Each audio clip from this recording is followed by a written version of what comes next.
They ask me who I am. For the culture. Yeah. They ask me who I am. I told them I'm an Israelite. That's right, I'm an Israelite. They ask me where I'm from. I told them you can pick a side. We worldwide, I'm an Israelite. Whether through scripts or history, no, I can show you. In the army of Yahuwah, oh boy, I'm a soldier. Yeah, they ask me who I am, I told them I'm an Israelite. That's right, I'm an Israelite. When I say Israelite, they say you Jewish. Look, don't be foolish, come get a dose of this mental renewing. See how we brew it, it's just different. Like, for instance, first thing to know, brother, it's a culture, no religion. Talking the bloodline, they say we Jacob children.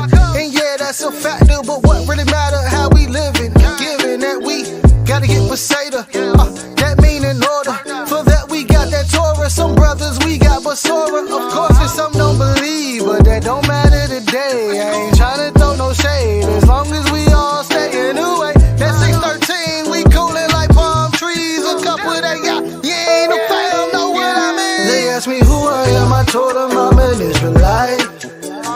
That's right, I'm an Israelite. They ask me where I'm from, I told them you can pick a side. We worldwide, I'm an Israelite. Whether through scripts or history, no, I can show you. In the army of Yahuwah, oh boy, I'm a soldier. Yeah, they ask me who I am, I told them I'm an Israelite. That's right, I'm an Israelite. He said that we the light, got no choice but to shine. By the sweat of your brow, now you see why we grind. How we do, and we move to keep that ruach in our midst. When we eat, I got a list. Wanna build, break out them scripts. We don't hate and we don't diss. We ain't worried about another. He called us his firstborn. You get called us big brother. Look deeper and you'll discover. In your movies and shows, truth been exposed. What you know about those captured and sold. The Igbo and the Ashanti. Check out your history, never lost. Ain't gotta find me. Right where we meant to be, rebellion led to expulsion. Repentance fixed that. Y'all gotta get back. I can call them big facts. They ask me who I am, I told them I'm an Israelite. That's right, I'm an Israelite. They ask me where I'm from, I told them you can pick a side. We worldwide, I'm an Israelite. Whether through scripts or history, no, I can show you. In the army of Yahuwah, oh boy, I'm a soldier. Yeah, they ask me who I am, I told them I'm an Israelite. That's right, I'm an Israelite. Hey, we ain't saying this our salvation or nothing, but the Most High just put his name on it, so we represent. All praise.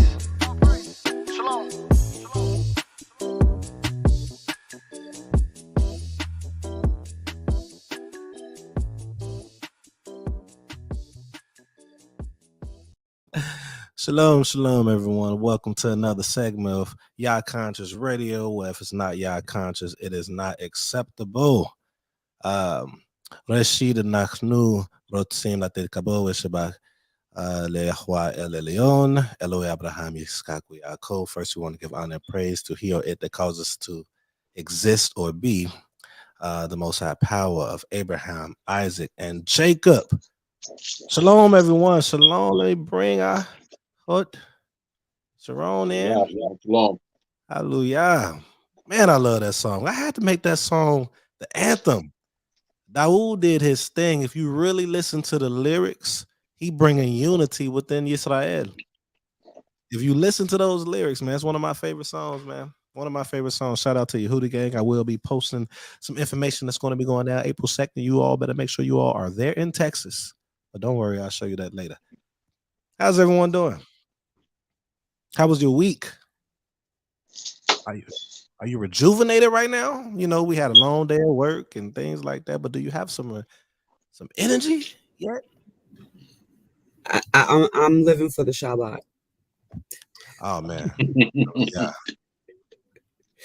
Put it that way. Leave it at that. The Most High knew what he was doing when he put forth that day. Hallelujah. All right, go ahead and get started. We're going to go ahead and get started. So, the title of today, bear with me, is There Are Many Variables, but What's Bearable? There are many variables, but what's bearable? So, what can you deal with? What is it that, um, what is it that you can allow to still be around, function around? You know what I'm saying? So, how should you operate with these different challenges or these different roadblocks that comes in? Dealing with other people, dealing with those within your home. It's many variables, but what's bearable? All right. So we're gonna go to the first. Well, before we go to that, what do you all think about that title? There are many variables, but what's bearable? What's your thoughts on that before we go? What did it say to you when you saw it? Did it say anything?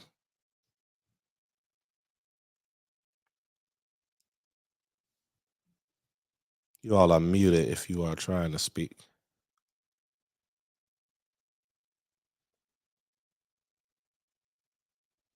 Anyone? I'm sorry, I was muted. I mean, it speaks volumes, excuse me. Because again, to put it even more simpler, there are a lot of choices, but what's the right choice? What's the law? But that can really, really get deep, Okay. really deep. I liked it. Shout out to your household too. Often throughout these segments, these shows, you always talking about that law. Always talking about that law. Shout out to the household. Shout out to your Ish and yourself. Hallelujah. What about you, Chief? Zebulon, anything with the title before we move to the topic? First topic. I think everything is pretty much I won't say self-explanatory, but in anything that we deal with, and I think those of us who've been around, not just in this walk, but just living alive in this world long enough, we know that nothing is black and white. Everything has its variables. Everything has its segments of, this is true, but let's dissect that. And after we dissect that, okay, then we got to dissect those components and then dissect those components. And we know that's the case in the Torah, because if that weren't the case, there would be no need for judges. If everything was black and white. So yeah, variables are actually important. Some people may look at that as, a conflict, like, everything should be straight up and down. But that's, but again, our experience has shown us that there's variables in any scenario that we deal with. Okay. The better Sharon. I hope Sharon, what you got? You got anything for it, or you want me to go ahead and move to the topic, the first topic at hand? All right.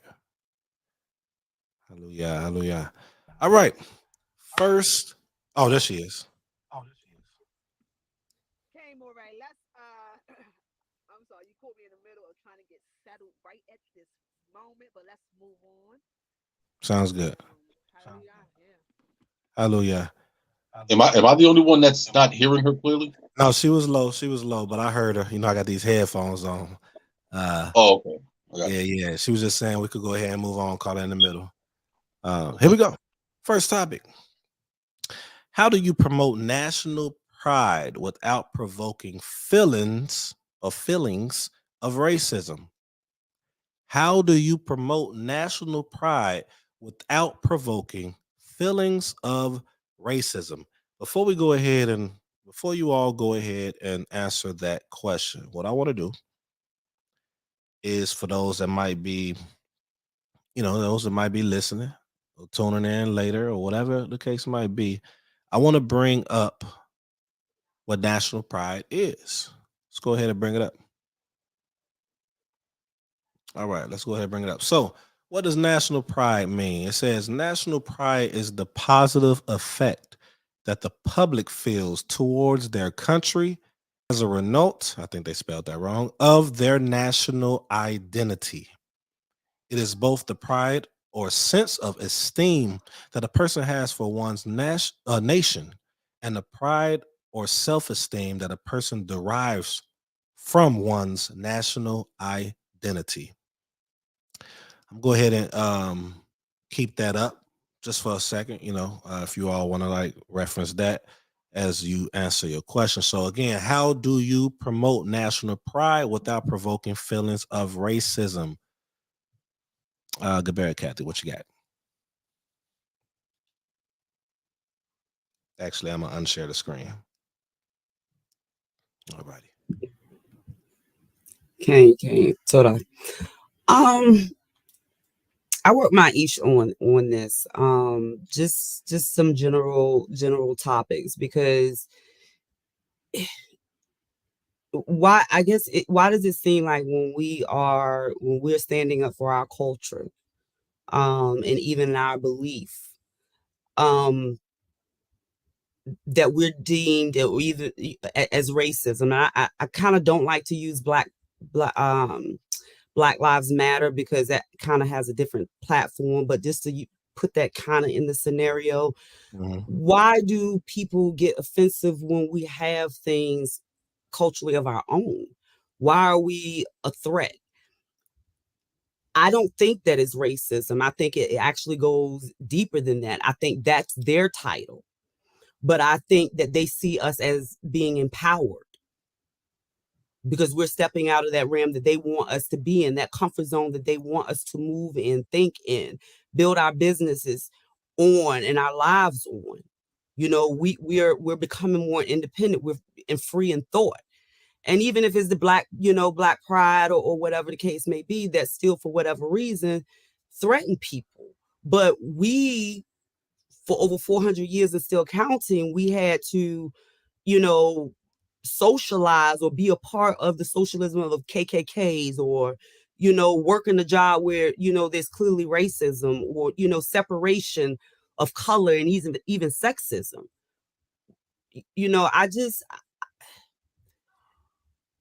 I think they are blatant in their racism, because they identify who can be a part of it, and how they're made, and how they are, who they accept. We are, and we still have to, digging for our culture, finding out who we are. And whether it's, like I said, the black pride, Afro, whatever, American, or even us as a people, I think that whatever knowledge base you're on, I think that seems to threaten people, and they in return take that threat as racism. That's what I have to say. Love the points.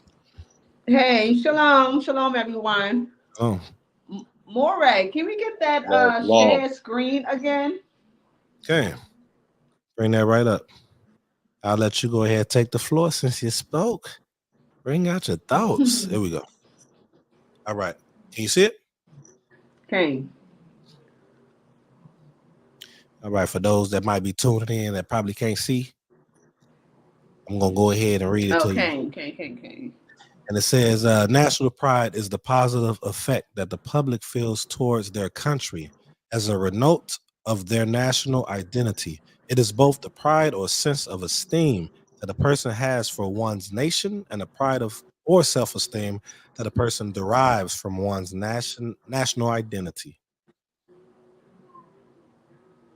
What's your thoughts on that? How do you promote national pride without provoking feelings of racism? Is the question. Well, I think, well, me personally, I think it's going to be a little impossible to do that, considering the history of, the history and the position that we have been in with our quote unquote oppressors, or those of this land. It is no way to, I mean, it could be positive, but I feel like it provokes racism because of the truth of our position, and and where we stood once upon a time. Um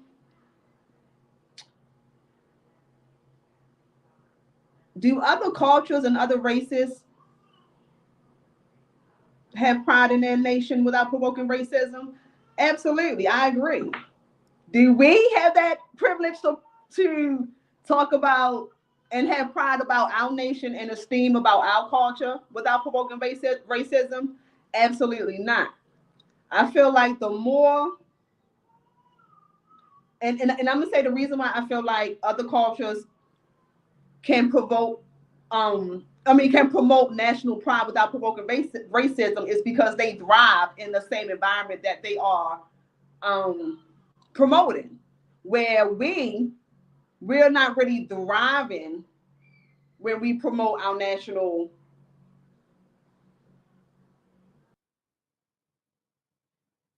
Oh shoot! Uh, I think she just dropped. All right, she will pop back in. I'm going to go ahead and speak a little bit on it before I pass the mic to Chief Prince Ebulan. This is an interesting one, and it could go different ways. There's many variables with it. So, how do you promote national pride without provoking feelings of racism?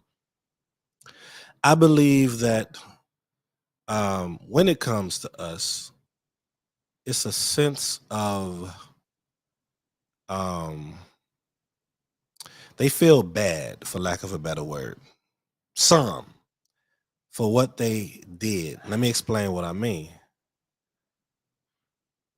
It's like a mirror to them, even though we're not doing what they did to us. United States is big on pride.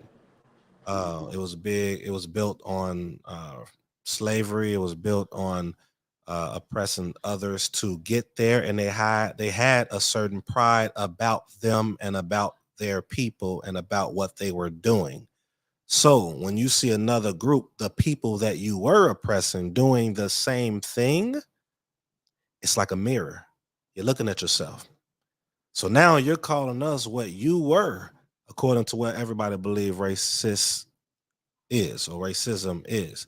There's some people that believe that racist doesn't have anything to do with um um having a certain type of power or quote unquote, not prejudice, because that's different, but I'm gonna say prejudice towards another people. But some people just think racist just mean you are for your people, that you are about your people, that you are you breathe, eat, and drink anything pertaining to your people. So that's what the is. I was reading up on it and finding out what people was thinking on it. But the best thing I could say about this particular question is, if it's us doing this, I don't think that it's the case. I don't think that they're going to be able to look at us as a whole, as a collective, without looking at us and thinking that we're racist, because they're looking at us and they're seeing themselves. But they're seeing a false picture of themselves, because the difference is we have no power or control over them, and they did with us. So all we are doing is just having pride in our people and our accomplishments, having pride in what we see ourselves doing in the future, where we're trying to go, how we're trying to nationalize, and they're seeing that as a threat. So if you're seeing a threat, then you're automatically going to be saying these people are what's the word I'm looking for, you all? Extremists and stuff like that. So I don't think it's possible, to answer your question. I think that it's always on a large scale. They're going to look at us like that. They're going to say, well, this was happening to you and now you're doing the same thing. No, we're not. We're not hanging anyone. We're not excluding anyone either. We're not separating anyone. Not in the sense that they were doing to us. No, not in the least bit. We're just trying to thrive as a people. We're trying to get our people on track. So, it's always going to promote feelings of racism because of the subconscious and the guilty conscious knowing, like I said before, our position and what they've done or how we once were, So it's always going to be uncomfortable when we promote our national pride, and a part of it is because they know it's truth. Yeah. It's a truth that they tried to bury for so long, and when we promote and have such a high esteem of our culture and what we believe in, then it's like a betrayal to them to a certain extent. We supposed to be in a certain position. We supposed to be in a certain position. We supposed to stay there. Right. How dare you want to go away, leave, change, get better, be better. You know, stay in your place. Go ahead, Chief. What you got? Appreciate that. I Coach Strong. Yeah, I mean, it's outside of the Western world, this question probably wouldn't be a very difficult one. But because we live in America and or American controlled territories, it's very difficult to have national pride without stepping over the boundary of racism. Because ultimately, what you have is this: when you're in America and you have, America is an institution that is founded on what? The rising or the raising of a group or groups at the subjugation of another group. Like, America has never given us a model for self-improvement without somebody else taking a fall for it. When you have national pride, you can be proud of who you are, and it's not at the expense of anybody. I'll give you an example. Think about when you're watching TV and you see commercial, during the commercial break. You ever see these commercials that they're promoting an item, they're promoting a product, but in that 45-second commercial spot, they spend about 30 of those seconds talking about their competitors and why the competitors are not as good as what the product that they're pushing. Mm-hmm. We've always been told to be leery about products that do that. Because if you have 45 seconds to talk about your product and you spend it talking about the inferiority of the other product, what that is saying is what? That the product you're pushing is really inferior. So you have to compare it to something else in order for it to look better. This is what people do with national pride.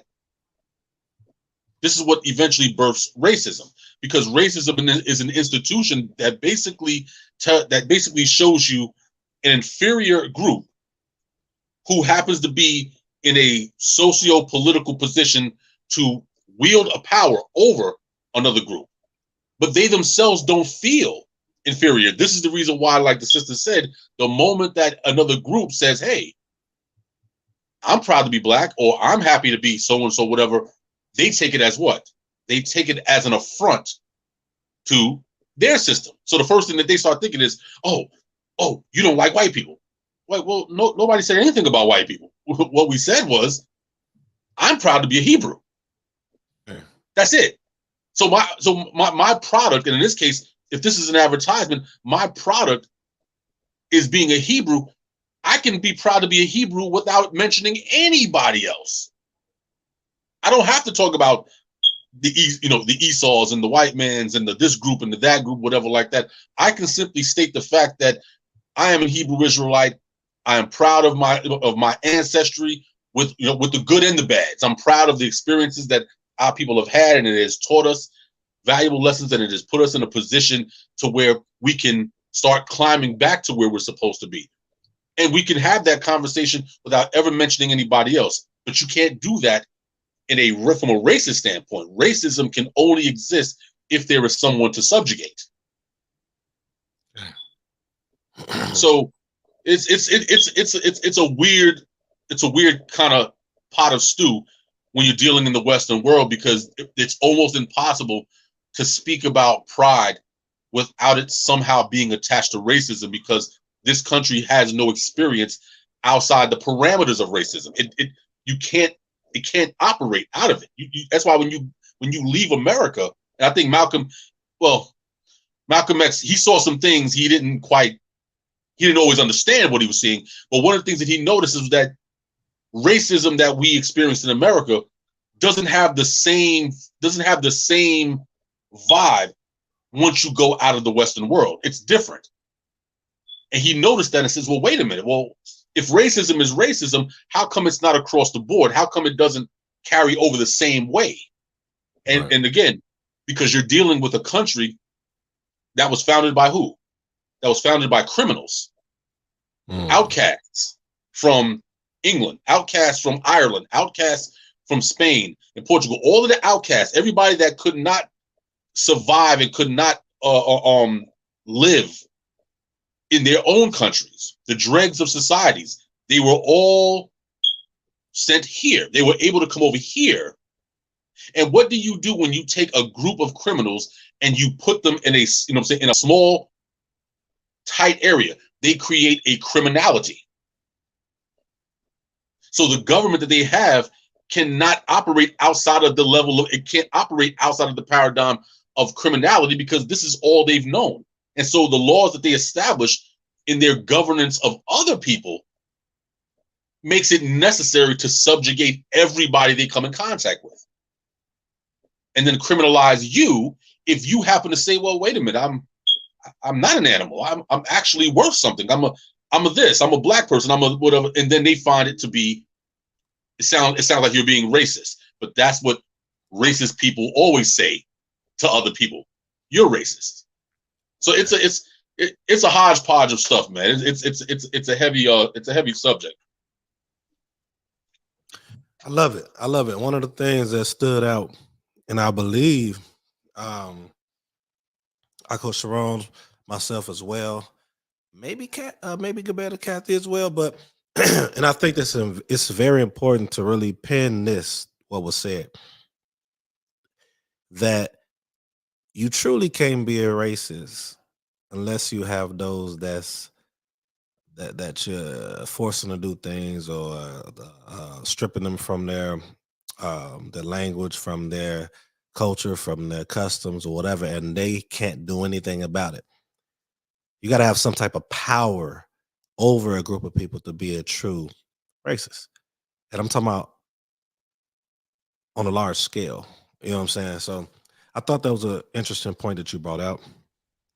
I think a lot of people need to pay attention to that. Anybody else got anything to add before we go to the first song? Yeah, I don't. And again, with and the ladies, they covered it, very thoroughly. But this is one of the reasons why it's difficult to have these conversations with people, when we're talking about race, whatever, because again, there's no launching pad from anything outside of racism. Like, Western people can't think of anything that doesn't have somehow some kind of connection to race. You have to speak about race regardless. So even when people start talking about racism this and racism that, I've had a conversation before about this subject, and I said, well, you got to remember, there's what people are mistaking racism with is xenophobia. Xenophobia and racism, see, it's like they'll take the term racist and they'll just put it on anybody that has an opinion of anything that could possibly, like self-esteem, whatever. It's like, oh, you're racist. Like, no. What happens is the people who are pushing, who are pushing racism, they're really xenophobic. They have a fear. I think Public Enemy said it best. A fear of a black planet. So it's one thing we know about people who are superior. When a person or people believe that they are superior, they don't talk about it. They don't hinder other people from challenging that superiority. What made Mike Tyson great is that he never ducked any fights. Anybody that came his way, like, yo, let's get it in. Because he knew he has no reason to stop you from doing you. Because he understood where he was at. People who are superior or who truly believe that they are, don't have to hinder any other group from doing what they're doing. People who do that are not actually superior. Mm-hmm. They have a fear of everybody else because, in fact, they don't believe that they are superior in anything. That's why segregation happens. That's why they say, you know what? Let's take these people, let's stuff them in these buildings over here. Let's make sure that they can't get jobs. Make sure that if they get a felony, they can never vote. They can never do a whole bunch. They set up all of these things to make sure that you are handicapped in every socio-economical political platform in this country. That's not what you do to people when you feel that you are superior. That's what you do to people when you believe that if they ever get an inch on you, your rain falls. Okay. So that's my position. Good points. Good points. For those that's tuning in, you have came into YAH Conscious Radio. Well, if it's not YAH Conscious Radio, or if it's not YAH Conscious, it's not acceptable. Make sure you like, you share, you subscribe. Again, like, share, subscribe if you have not subscribed. We're going to go to the first song, and it is No Pressure. Here we go.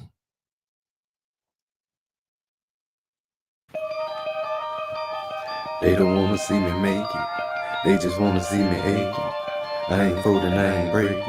No pressure. It ain't no pressure to me. No pressure. It ain't no pressure to me. No pressure. It ain't no pressure to me.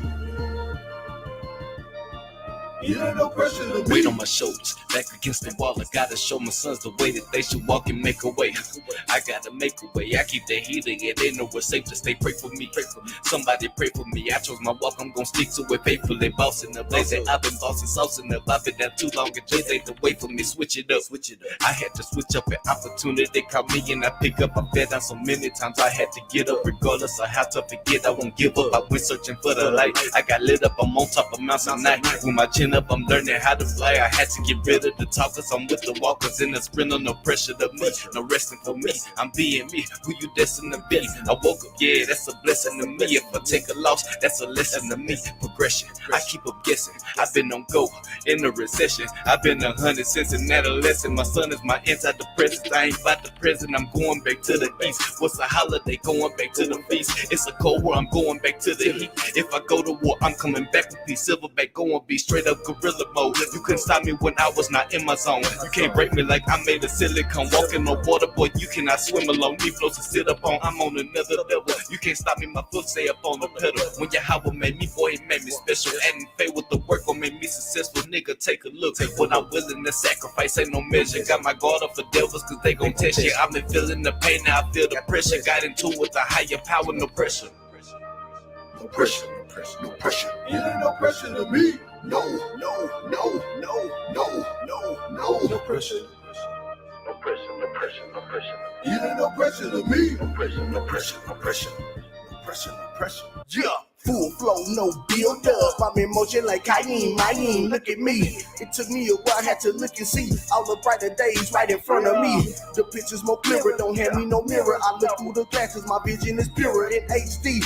I search for the truth and you hate me? That's so fake, G. I need better dance. Shalom leka, ali loro sele leke sham. Be'ata aki anakum mispaka, we akim bashim, shel Abraham. They want us divided, we stay at each other, but we say we building a nation. But where is the builders? Cause everyone's waiting, no initiative, just procrastination. The government want me to be in rotation, but I can't clock in cause I ain't got the patience. My time is too precious to waste on plantations. I depend on Yahuwah, that's my salvation. Elevation come with meditation, hella dedication. Torah, that's my destination. Have to change my mind, reset my calibration. Check my calculations, yeah, it's looking gravy. I don't see through the eyes of the victimized. I really concur, that's by who you despise. Let's focus on crashing the system, repairing the minds of our people, no compromise. In the fast lane, with my foot on the pedal, I'm mashing gas. They think that they the first and say we the last. When I breeze past, ain't no need to laugh. You can't apply no pressure. No pressure, no pressure. It ain't no pressure to me. No, no, no. No pressure. It ain't no pressure to me. No pressure, no pressure.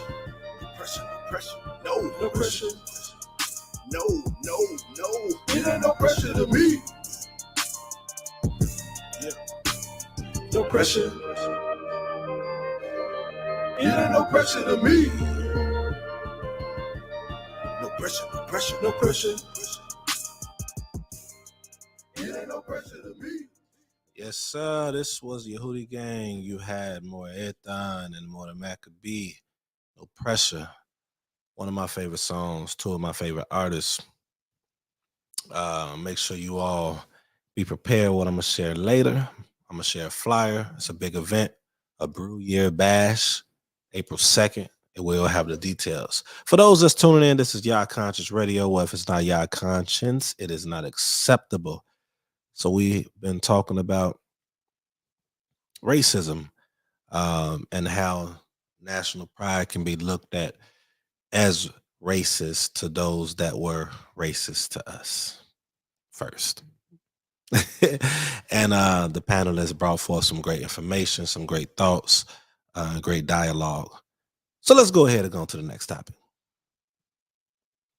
And the next topic is, here we go. Where should the line be drawn as it relates to educating ourselves on foreign practices?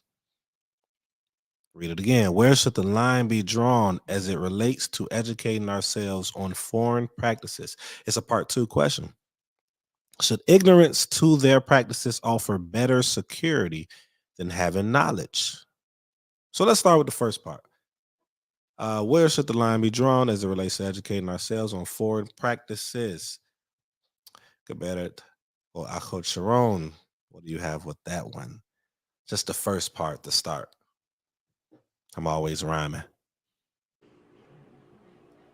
So I don't want to say attaching yourself, but studying multiple cultures and their laws. Correct me if I'm wrong, but that is defined as a polymath, correct? What's that? I'm sorry. You said what? Say that again.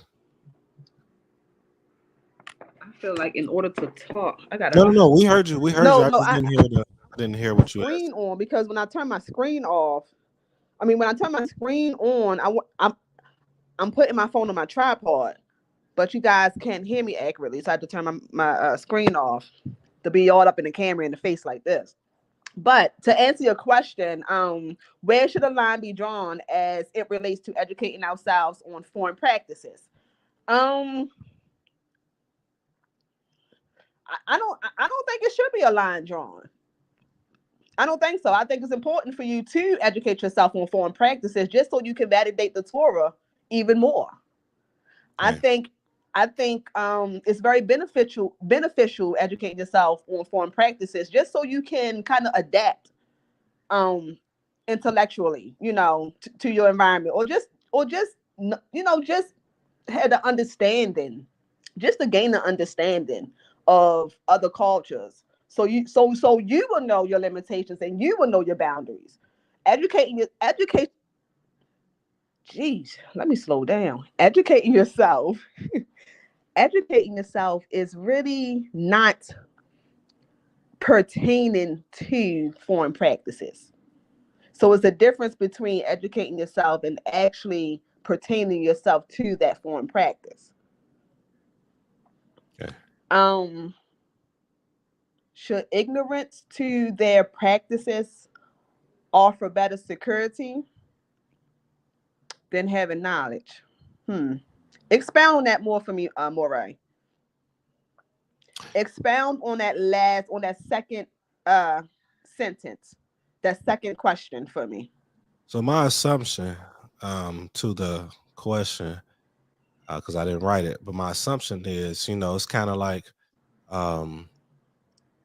for those that are ignorant to something, to these practices, to these customs, does it offer better security than having the knowledge of it? So I see. Kane. So when I was talking to my Abba about this, he did say it was a law in Torah stating even if you aren't aware or don't know, you are still held accountable. I'm not sure where to locate that at the moment, but I was always wondering. What does the law say again? Say it again. It sounds familiar, but what does the law say that you're speaking of again? Or what did he say? He said it was a law because okay, so let me pose it this way. I will always wonder, like, if I do unintentionally and being in unawareness, breaking the law, am I still held accountable, even if I don't know the particular transgression, or that I'm not aware that I'm sinning, or breaking law. Should I still be held accountable for that? And my Abba said, you know what? It's a law. He said it was in Deuteronomy. I can't really remember, but he said it is a law stating, even if you don't know that you're breaking a law, you are still held accountable. It's not in that exact terminology. No, I know what you're saying. I think I know exactly what you're talking about. And if I'm not mistaken, I know Chief could jump in when I say this if I'm wrong or right. But I think the law, I think it was the consequence to it is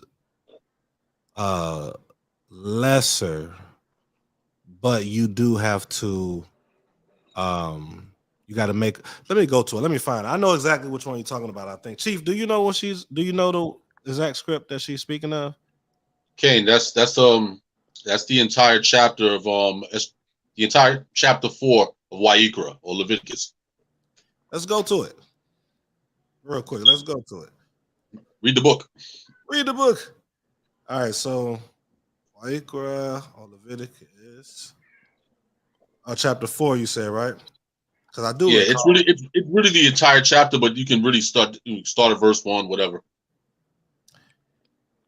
I also want to add that sometimes when we do educate ourselves, it can kind of like manifest itself into being curious to practice other, to be a part of other foreign practices. So I do want to put that disclaimer out, because it happens. It happens more than we know. I'm just going to go down to verse 27. I believe it might be what I'm trying to bring out. If I need to go back up, I will later, but I think it starts at 27. It said, if any being of the people of the land sins by mistake, meaning they don't know, you know what I'm saying? I want to bring that out. I know I'm going off topic, but I dislike. I'm nobody. I just want y'all to know this, but I dislike when we say it was a mistake, when we did it on purpose. Let me say that again. I really dislike when we say it was a mistake, when we did it on purpose, like we knew what we were doing. This script right here ain't saying that they knew what they was doing. So let me read it again.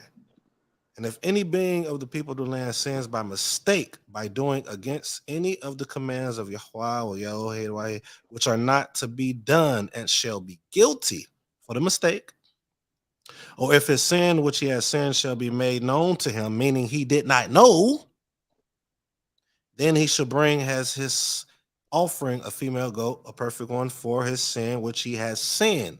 Meaning, yes, you still have a consequence towards it. You still got to pay this fine that you broke, the sin that you broke, even if you didn't know. And I think that's what YAH was bringing out. But let's keep going. I think that kind of sums it up.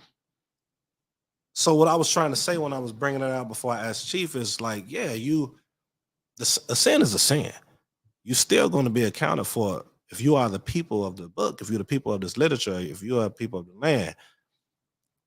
But if it was a mistake, meaning you did not know, I don't know if it's, and I have to go and go into this subject.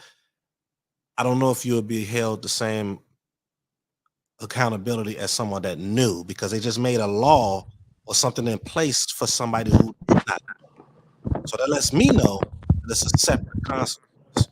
Correct me if I'm wrong, Chief. And then I'm gonna pass the mic back to YAH Sharon, because I think I cut your wisdom. Oh no, okay, no. No worries. I'm all right. I did want to add, like growing up in the law, being a part of B'nai Zakrin, we oftentimes used to try to bring souls over to the Tanakh. We try to bring souls over to the Old Testament, back to, the law, statutes, and commandments. We try to make them aware of who they are. Okay. So in order to do that, it's going to be oppositions during that journey. So people's going to have other faiths. So you want to be able to educate yourself and know what you are opposing, to give people the insight and be like, you know what, you're right. Let me come over here with y'all. So, Kane, that's pretty much how I feel about that. And I'm glad you brought that out too. I think that was what you just brought out is something I think people needed to hear. And also it led into, like I had what I read the scripture when it said mistake. These people literally didn't know. They did not know.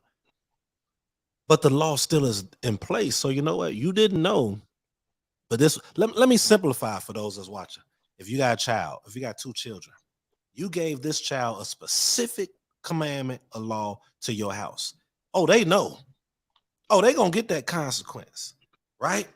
But what if you have a child that did something that they shouldn't have done? They didn't know about it, and you like, oh, I didn't even tell them this, but no, you don't do this. You know what? You gotta make sure. So your approach, your delivery to them is gonna be a little different. And that's when I'm looking at this script, and he brought it out. He's literally saying in the script, it's a mistake. So here, do this for this. But it didn't say those that knew, which it might say above. Chief, did you have anything to add to that while I go and look? Yeah, there's a that's why, Leviticus chapter 4, old school, you right. Leviticus chapter 6. These chapters are important because then, because on one hand you have in chapter 4, you have a constant like this ongoing discussion and quote unquote precepts on what is to be done when someone sins in ignorance.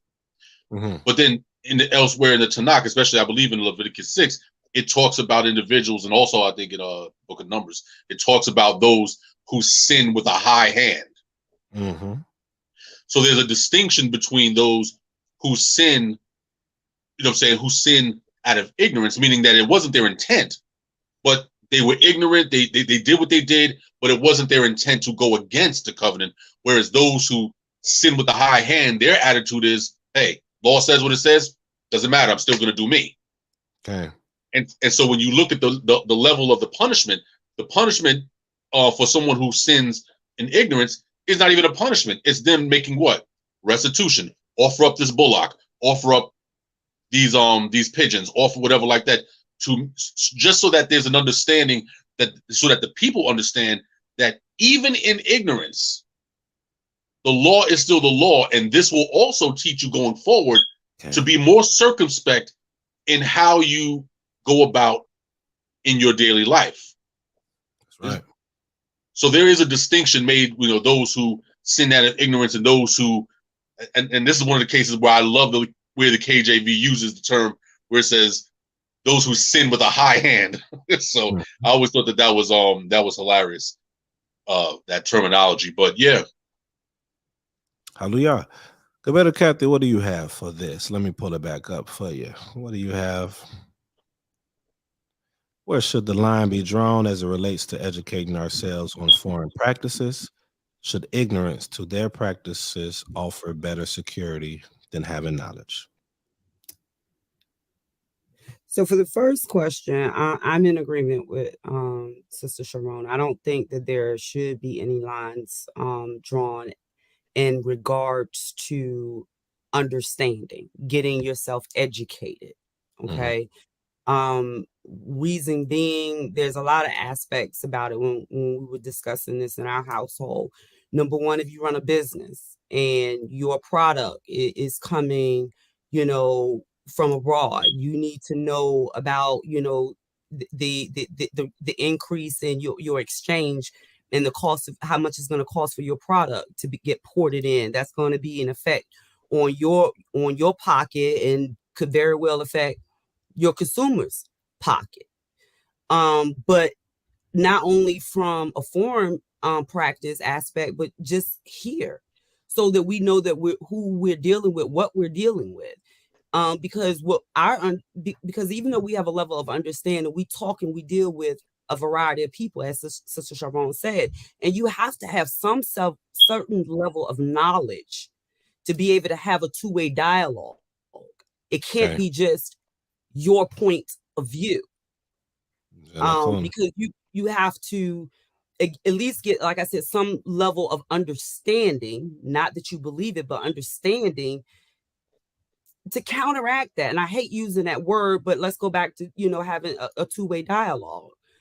So I just, and that knowledge is also great for us to have here, to know what's going on in our communities, what our children are being taught, who they deal with every day. So there shouldn't be a line in the type of people. And when I say, deal with, is educating ourselves about what type of cultures are out there that our children are going to face, that we can face in our personal life and even in our business. So you can't shut yourself off or put yourself in a box and say, I am this, they are this, and I don't need to know about that. So that's my response for the first portion of it. In regards to, is there any, consequences really to us not learning those? Again, yeah, I think I answered that in the first portion. You are better off knowing, who and what you're dealing with to the best of your ability. I don't think as much time needs to be invested in it, especially if you believe in the Most High, He's in control. But it's knowledge. Knowledge is key in everything. Again, we deal with these people every single day, whether you're dealing with your own business or whether you working for a company or just being out and about. Moray, you used an example being in an elevator. People looked at you and judged you based on your color, that you weren't supposed to have a certain knowledge. Facts. So that's what I'm talking about. They do that to us. And as we stated early on, we shouldn't do that. In fact, to other people, we should want to know this. So number one, so we know, you can't pull the wool over my eyes and tell me this is, X when I know that it's Z, to try to make me feel like, or make me believe that I can incorporate this in my belief, try to put a sugar coat on it. No, because people do that every single day. Okay. So that's my take on it. Good points. Chief, if you don't mind, I'm gonna go ahead and go again, because I don't want to come behind you, man. I don't want to come behind you. All right, I'm gonna be real quick. So we got, where should the line be drawn at as it relates to educating ourselves on foreign practices? I'm going to agree with both the Achayot, the sisters, and I'm going to say don't. And our literature shows us why. The most prominent figures were familiar with foreign affairs, foreign practices. Think about your Yosef. Think about your Shlomo, Solomon. We ain't gonna talk about the stuff that caused Solomon to fall. We're talking just about his wisdom and dealing with people around him. All right. Ezra, helped to kickstart Israel or Israel again back together. And it was due to, one of the reasons I would say is due to prior knowledge and understanding. A lot of things pertaining to anything dealing with commerce, anything dealing with business, anything dealing with whatever, like Kathy has said, we need to bring this out to our Yeladim, bring it out to the adults that might not know. Shoot, I'm still learning stuff that I need to know right now. Understanding things outside of what we were raised in. You know what I'm saying? Some of us in the hood, some of us just in, the cities or whatever you want to call it. We're not accustomed to these things. We're not accustomed to the foreign affairs. We're not accustomed to how to navigate different systems and systems that allow structure, national affairs, things pertaining to culture, customs, things pertaining to laws. We talk about laws a lot because of the Torah, but many of us don't know how to construct it. Many of us don't know how to sit up and have a whole group of 1,000 people, 2,000, 3,000, 4,000 people, and to actually, okay, cool. We need to make sure we have this in order, this in place. Boom. Many of us don't know this. So one of the major ways for us to understand this is take advice from some of the people in the literature that we look up to, like Moshe. A lot of the stuff that he brought to us was, of course, from the Most High Yah, but also through his dealings with Misraim, Egypt. He grew up there. He learned how to put these things together, military type of matters, how to be over a group of people, things of that nature. So that was dealing with someone that was foreign from him. We have to do that. Should ignorance to their practices offer better security than having knowledge? No. Knowledge is always the most important thing, and objective knowledge. True knowledge is important to succeed as a people. So that's all I got. What you got, Chief?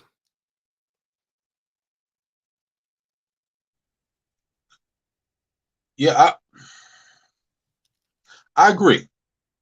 I agree with everybody on the panel, to an extent. And the reason why I say to an extent is because I think what we're communicating is best case scenarios. Because those of us who are coming from a Torah centered perspective, we understand, like, okay, go and get this information or whatever. But what we have seen in the past and throughout our history is that there has to be a control over who gets that information and brings it to the community. Look at what foreign influence did to the Israelites during the Persian and Greek periods. The Israelites went out of their damn minds. Mm. One of the first things that you find when you look at in biblical history, something occurred, and not to get too much into a tangent on this point, but something occurred after the Persian Greek periods that occurred in Israel that you never saw in the generations prior, and that is denominations. Something happened where once Greek philosophy came into play, once Persian philosophy came into play, you began to see a breakdown and an erosion of Hebraic ethics. All you got to do is go right to the book of Maccabees. Maccabees is proof of it. Yeah. So the reason why I said I agree with everyone, but I think that we have to be careful with it, is because, especially when we're in the land that we're in, it's imperative that we learn the ways of this land. And when I say the ways of it, meaning how to operate and maneuver in it smoothly, undetected, not to learn it so that we can become that which we see. Because this is what the Most High says you shall not do. You should not take on the ways of your enemies. So what do? There's a very popular book, amongst academics, it's popular, called, and I'm sure everybody on this panel has read it at some point. It's called The Spook That Sat by the Door. I heard it. I haven't. I don't think I read it, but I heard it. I need to get it. Yeah, my bad. Don't let the title throw you. Get the book. There's even a movie. There was even a movie made about it. You can watch the movie, get the book. But in a nutshell, it was basically a black man who worked for the FBI. He worked in the CIA and the FBI, whatever, and he saw all of the things that they were doing against black people in the ghettos or whatever like that.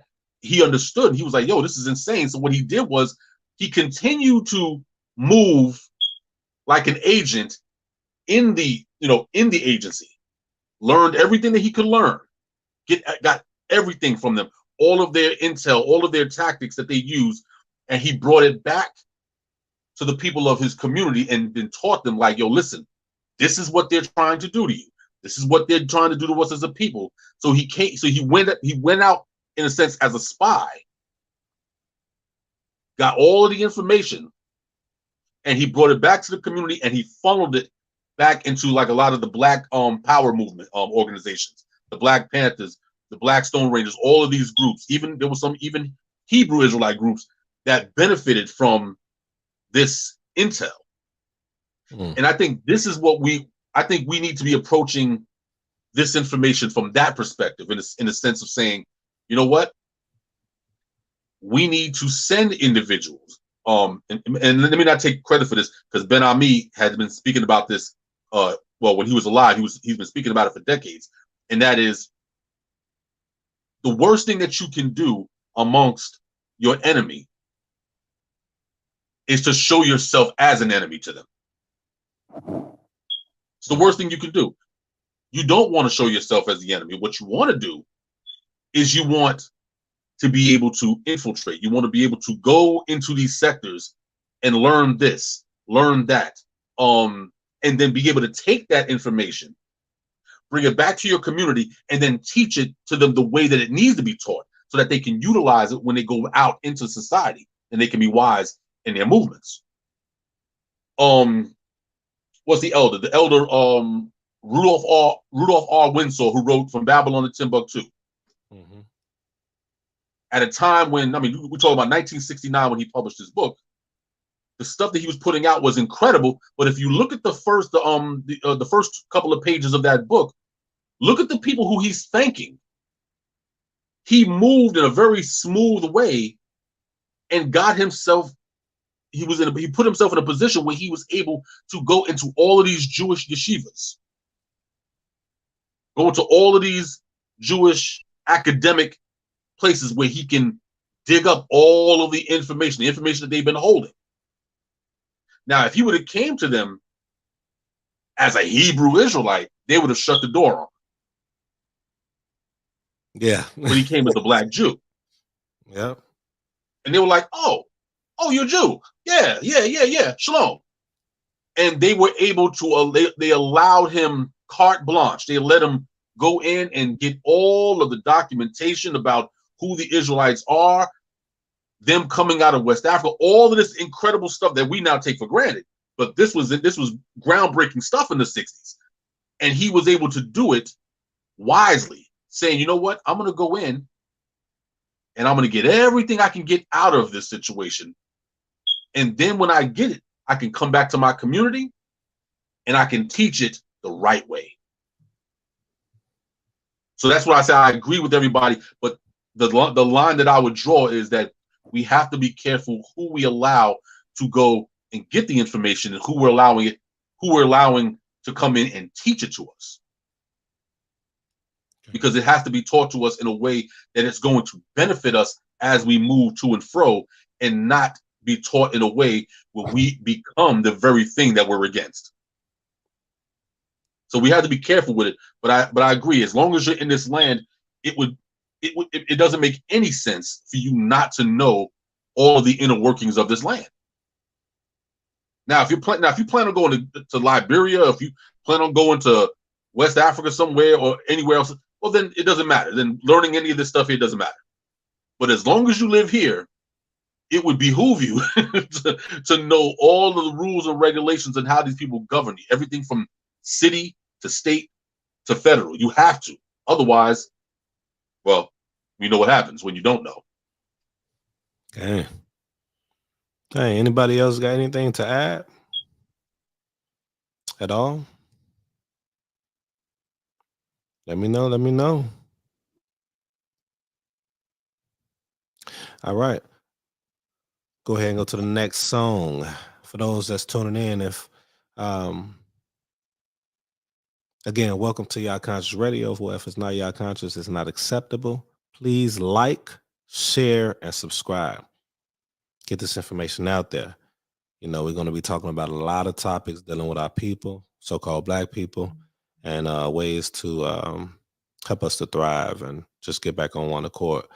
So one of the reasons, or one of the things that we can do to help it's actually care about one another. So Pain Share by Morethan featuring Lady Key and Bino. Here we go.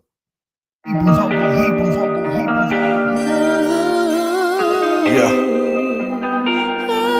Sometimes we gotta realize it ain't always about the beef. You know what I'm saying? Once upon a time, there was an ock, and he had an ock, and he told him to read through the runner. Me, you call it Deborine. He showed him some things that he never seen. Talking about we the people of the book, so he did some research and tried to take a deeper look. Ran into some videos on YouTube, and he showed him to his itch out, and she got shook. They had on purple and go looking royal, but they was calling white people the devil, and they was fussing and cussing, and everybody walking by acting like some rebels. So was Isha was like, I don't wanna be a part of that, cause that ain't even where my heart is at. He said, I know it do seem kind of strange, but the info from the starting there. She said okay, but she really wasn't feeling it, so he continued studying. She saw that he was digging it, searching, and he picked it up really quick. Hit the books hard like he was swinging with a business stand. He did a Billy Club, that too. He linked it with some brothers that was humble Hebrews, not like the other brothers he was introduced to. He didn't like the way they moved, nothing like these new crews. This made him want to go harder, so he was pressing his itch out to learn. So much he started pushing her away, and she was confused and really concerned. Then he realized that it takes patience and willingness, so he slowed down until she became diligent. Now they gon' serve the creator and put down the idols and try to live righteous, no wickedness. You tell me you gotta give it to me. Your pain, my pain. Yes, it's true, that's the way it should be. You tell me you gotta give it to me. Your pain, my pain. Yes, it's true, that's the way it should be. This is a story about some king. Yeah, I'm talking about some brothers in this walk. Tied the two locks on the vault, but they had a different view. The Bible standing on different sides of the chalk, so they fought sometimes, but not an actual fight. But it would get heated with strong words. You dig? And one of them call it talking down to try to squash the beef. But every time we did it, seemed like it would happen again. Like a yo-yo, then we go back and forth again. Then they would try to amend, really just trying to pretend that they were trying to offend when they really was in the sense to see you grown men acting like somebody in the children when all they had to do was just listen to one another speaking their opinion. That's what me and my eye do when we have a different understanding in this probably because I'm from Texas, Virginia. But back to the story of these brothers, I thought we supposed to love one another. So tell me what the love is, and it's the real skill, but I guess if they above that, love your neighbor like you love yourself. They say if you know that, if the buzz, I'm a buzz back, you can trust that. You must not know from where the Crips and the Bloods at. I had to finally intervene, it's too much black green, I always gotta prove my point, man, enough of that. Okay, you got angry because he said something that you didn't agree with, but it really wasn't nothing. But he got bumped, so you felt disrespected, so you said something, but ain't nothing to accomplish. So won't you just chill and agree to disagree and move forward? Don't you know pain sure is pain divided, no need to be living in disorder. Talking about it.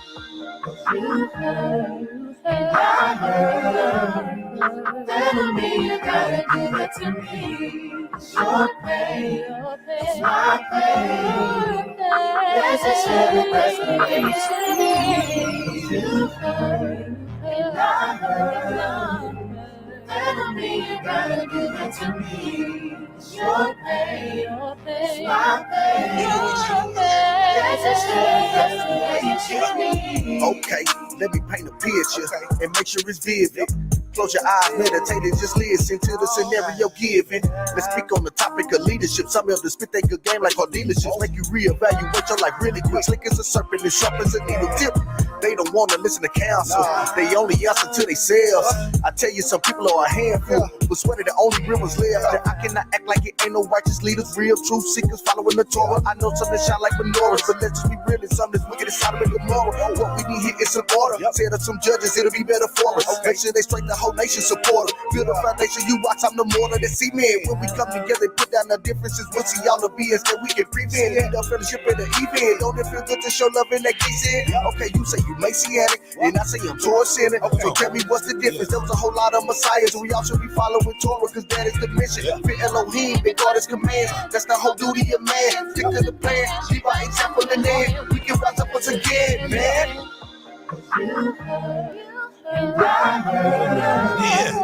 Tell me you gotta give it to me. Your pain, my pain. Yes, it's true, that's the way it should be. I don't know why they didn't get me on this track, man. They should have got me on this track. Tell me you gotta give it to me.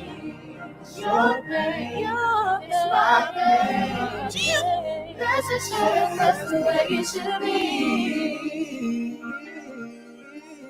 Shalom, shalom. better than Hoover, or is that more Ethan? And if this is more Ethan, I'm mad he didn't put me on this track, man, because I would have ad-libbed the mess out of this. I'm just saying, man, it's a dope track. Dope track. All right.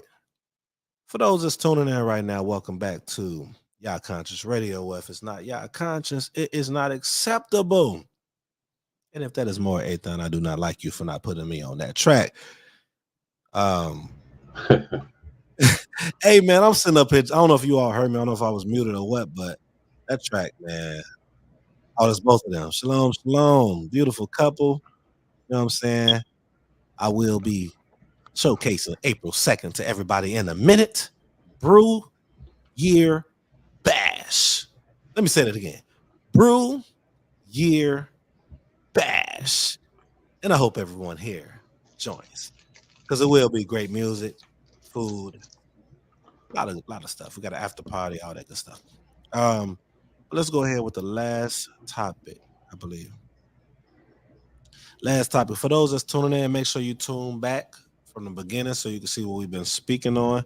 Share, like, and subscribe. If you have not subscribed yet, please do so.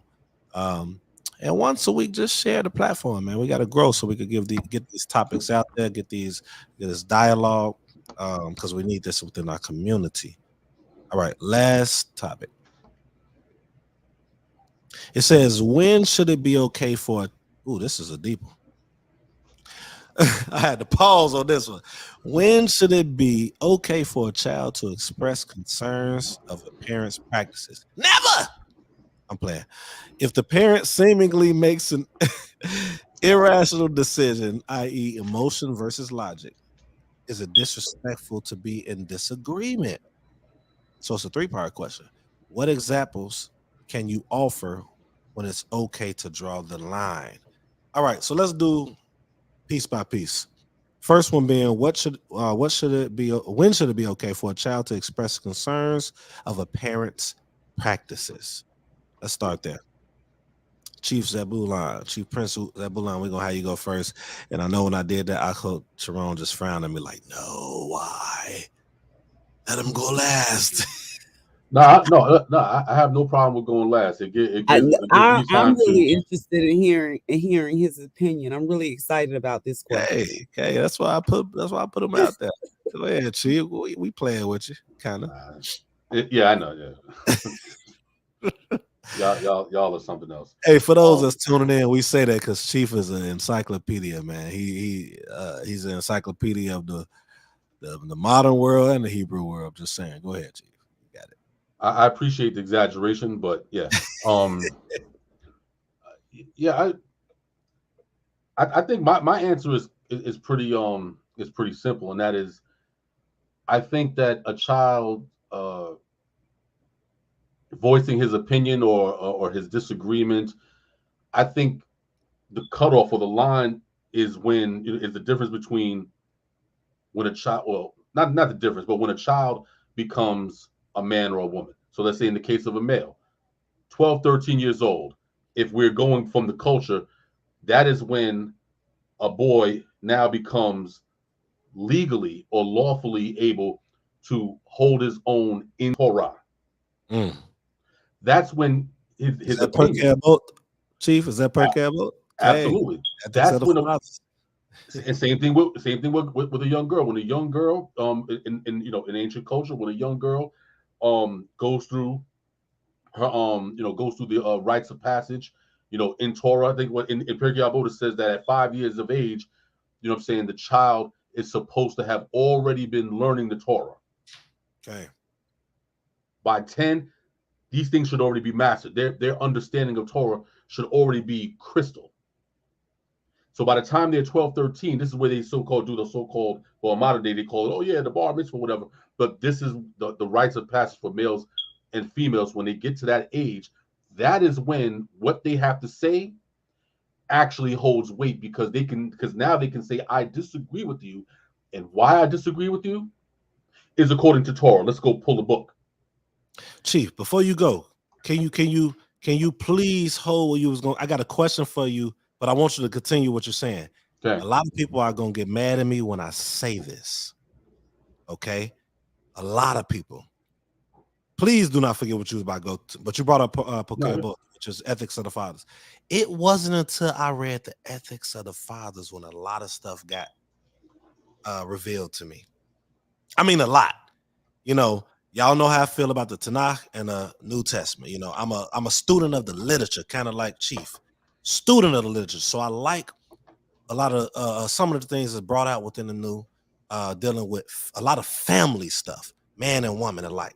Okay, but you just said something. You said by the time they are 12, 13, maybe, you know, whatever. Right. They master the Torah in our culture, in a sense. Like they got a grasp way further than Christians, way further than Muslims, way further than Jehovah's Witness, all that stuff. And I was like, wait a minute. What age was Yahusha,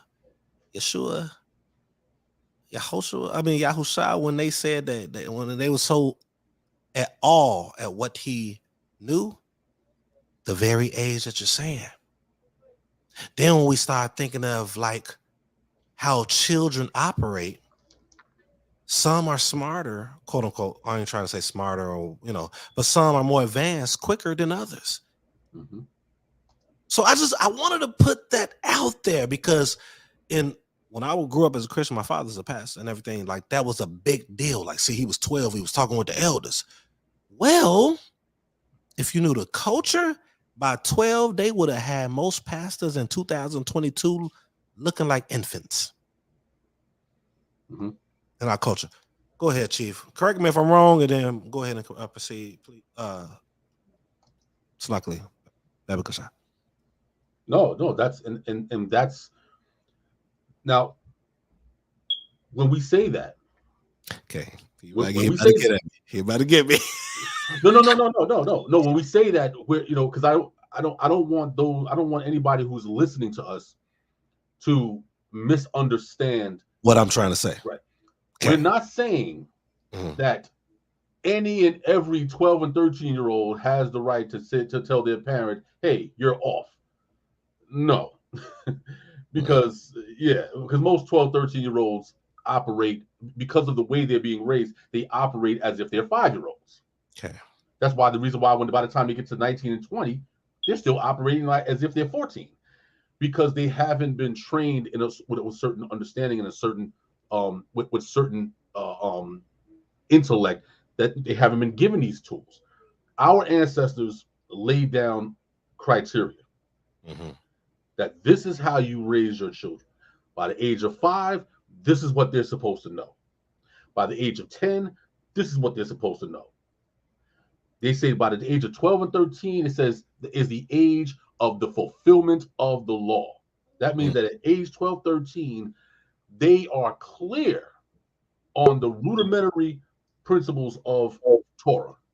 Okay.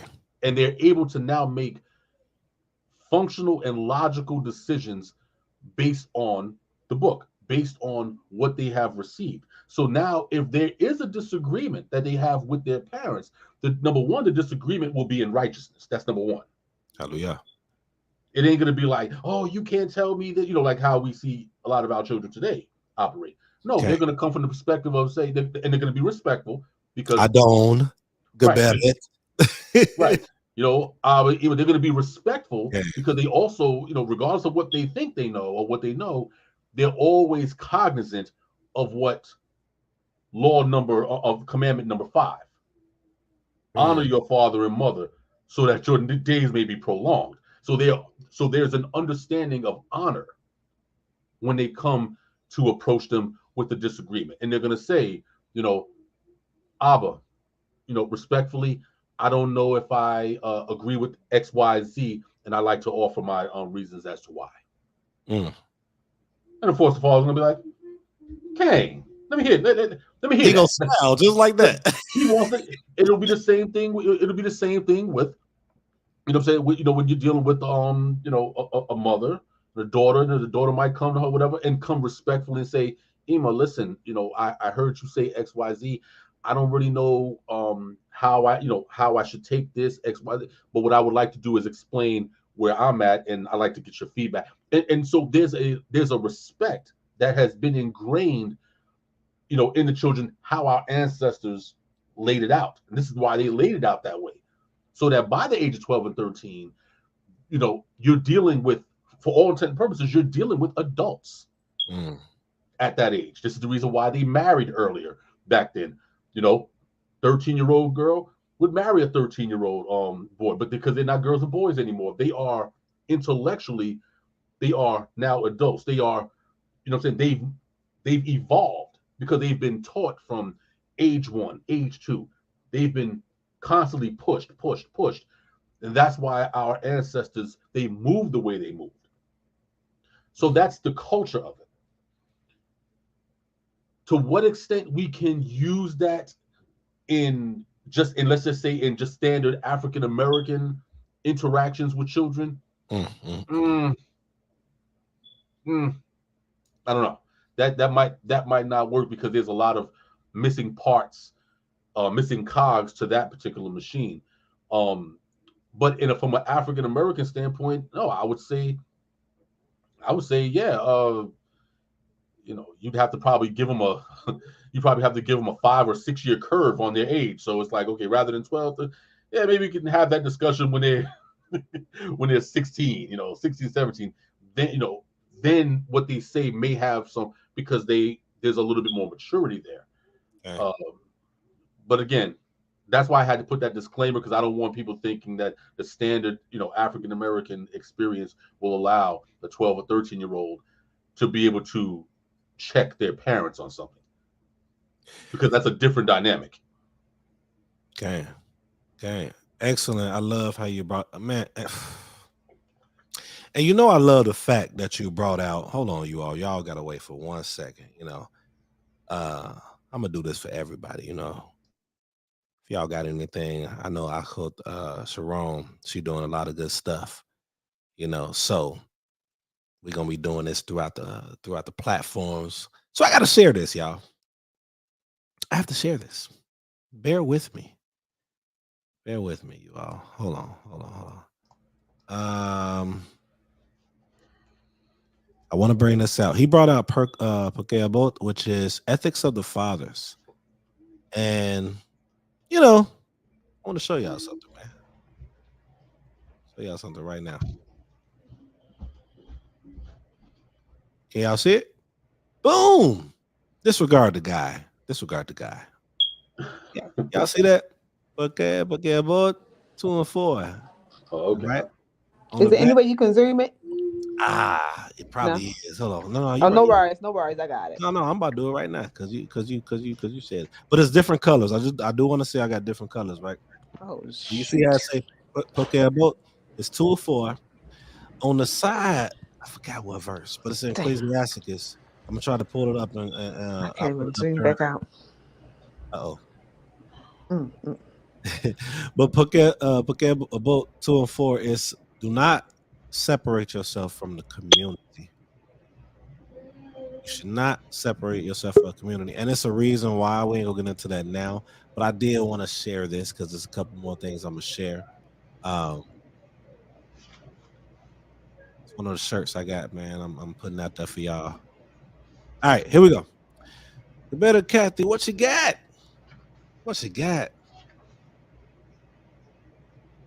Oh, did she leave? Is she here? What was that?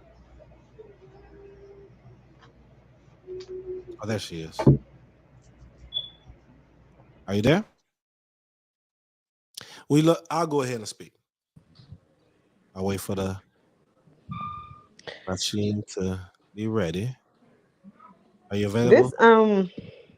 Sleeker. You on your phone? Okay. All right. So, when should it be okay for a child to express concerns of a parent's practices? I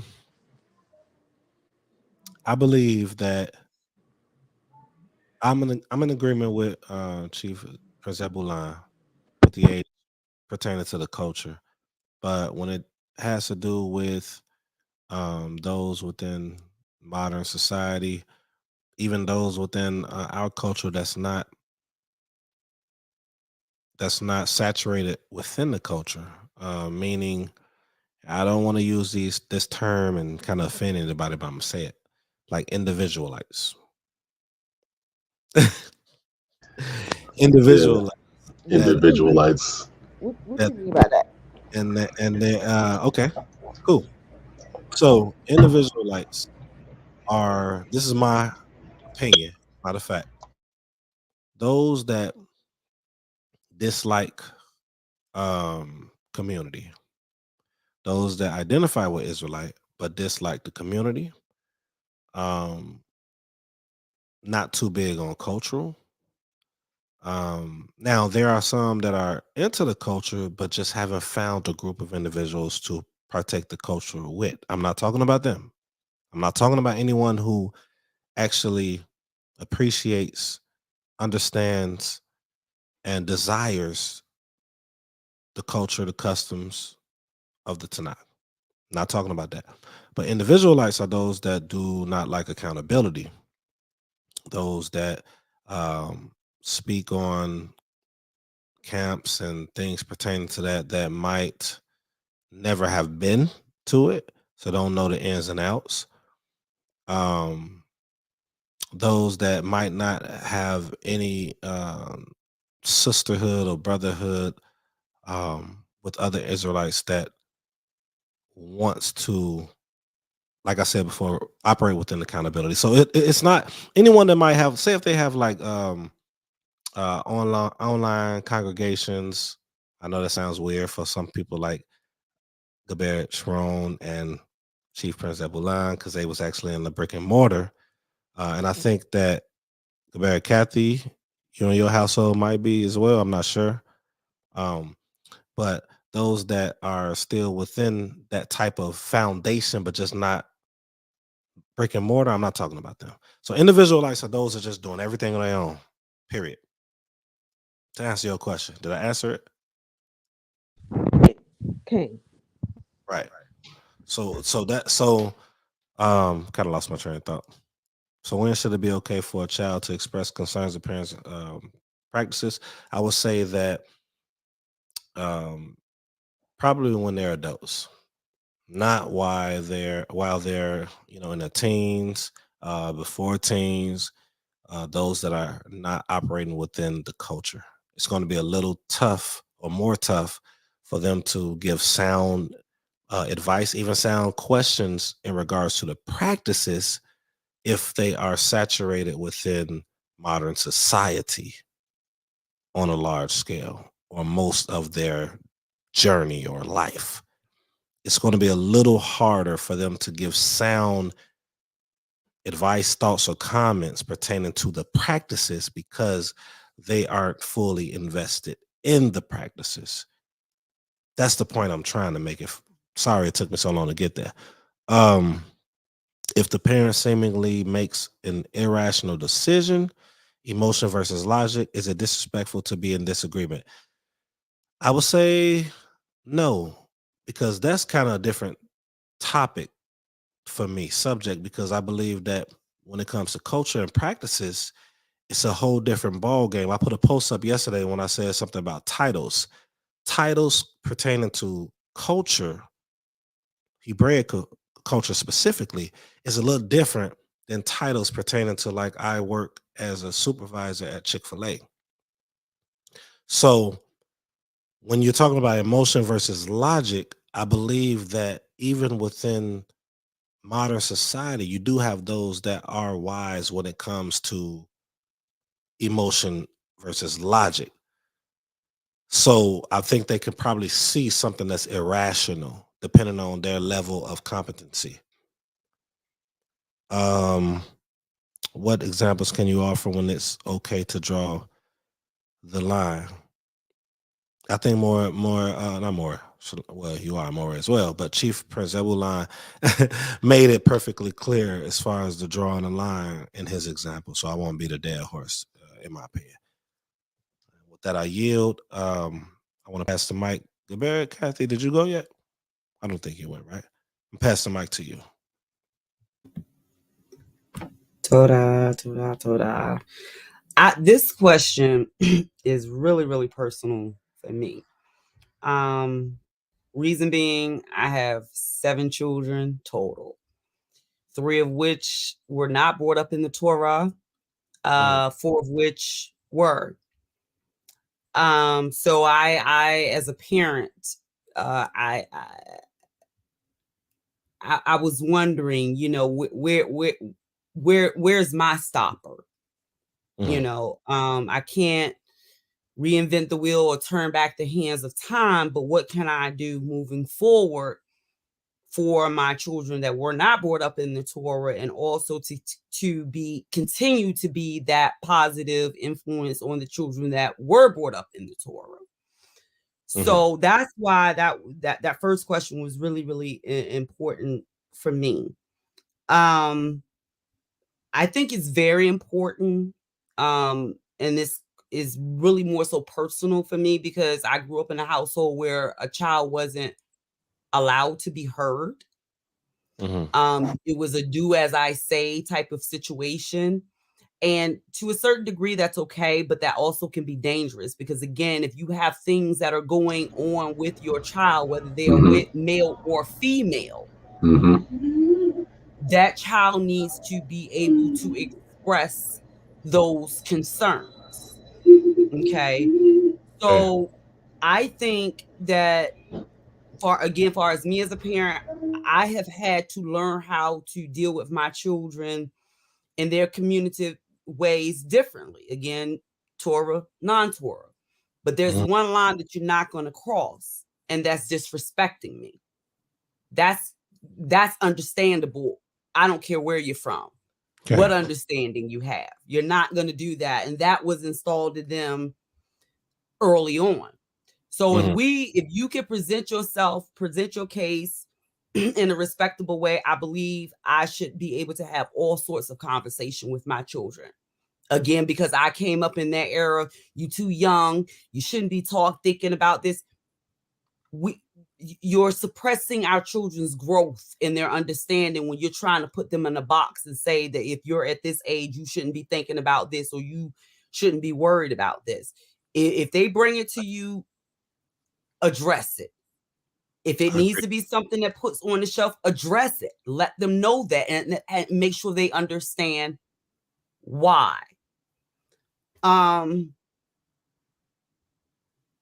Again, I just believe as long as my children come to me respectively, and I have to accept that because I'm dealing with 2 calibers here, we can entertain anything. And I want to do that because let's recognize there's a lot of mental issues that are going on. Children are taking their lives that belong to celebrities. You would think they have the greatest. We know that, but I'm just saying, you think they would have the greatest of lives or whatever. But, you know, just to give an example, my son called me twice today. I expressed to him I was in testing. I need to focus. The third time he called, I picked up the call. I ended up on the call for 20 minutes. I felt there was no room for what I was trying to accomplish, but I was like, if this is the third time, you didn't get this. You in the same world I'm in. But you got to put aside what you think sometimes is important to you and listen to these children, regardless also how they're able to communicate. Because let's look at the children on the outside that belong to children, the mothers that don't have any sort of training. They may be expressing to you every word may be feel foul. But you mentally have to be prepared to understand and listen to that. Listen to the message. Stop listening to how it's being delivered. In some cases. So it's a double-edged sword for me. And again, I love talking to young women, especially, and young men. So I kind of allow them to be themselves so I can understand where they're coming from. So I can be so I can be proactive into what they need. and not so much as putting them in a bubble and what I expect them to be. That's going to come later if they allow me to continue to work with them. Okay. That's what I have to say on the first one. Can I, before you go to the second one, can I jump in real quick? So, hopefully you could hear it. You said it looked like you gotta, step out for a second, but hopefully you could hear it. You gave a little more context with that, from your personal, and I love that you just did that because it just brought something out. And I'm gonna be transparent right now. I might have said it to you, and I hope you're wrong before. I know Chief knows it without a doubt. I've been in this walk for 10 years, I want to say now. It wasn't until the last 5 years to where I really start understanding culturally the importance of bringing out the foundation of the culture, the literature, Torah for my children, and legacy and things of that nature. I agree with you fully on what you just brought out. You just actually expounded more on what you were saying with this question. And I want to give a testimony from my side of it. So I talk to my daughter all the time when it comes to things pertaining to life, things pertaining to being better than I was, her mother was, people within that I know personally, people within family. Because a lot of us, we operated off of what we knew at the time. So our job is to express to them what they can. I got a book I'm writing called Life Lessons Before Life Happens.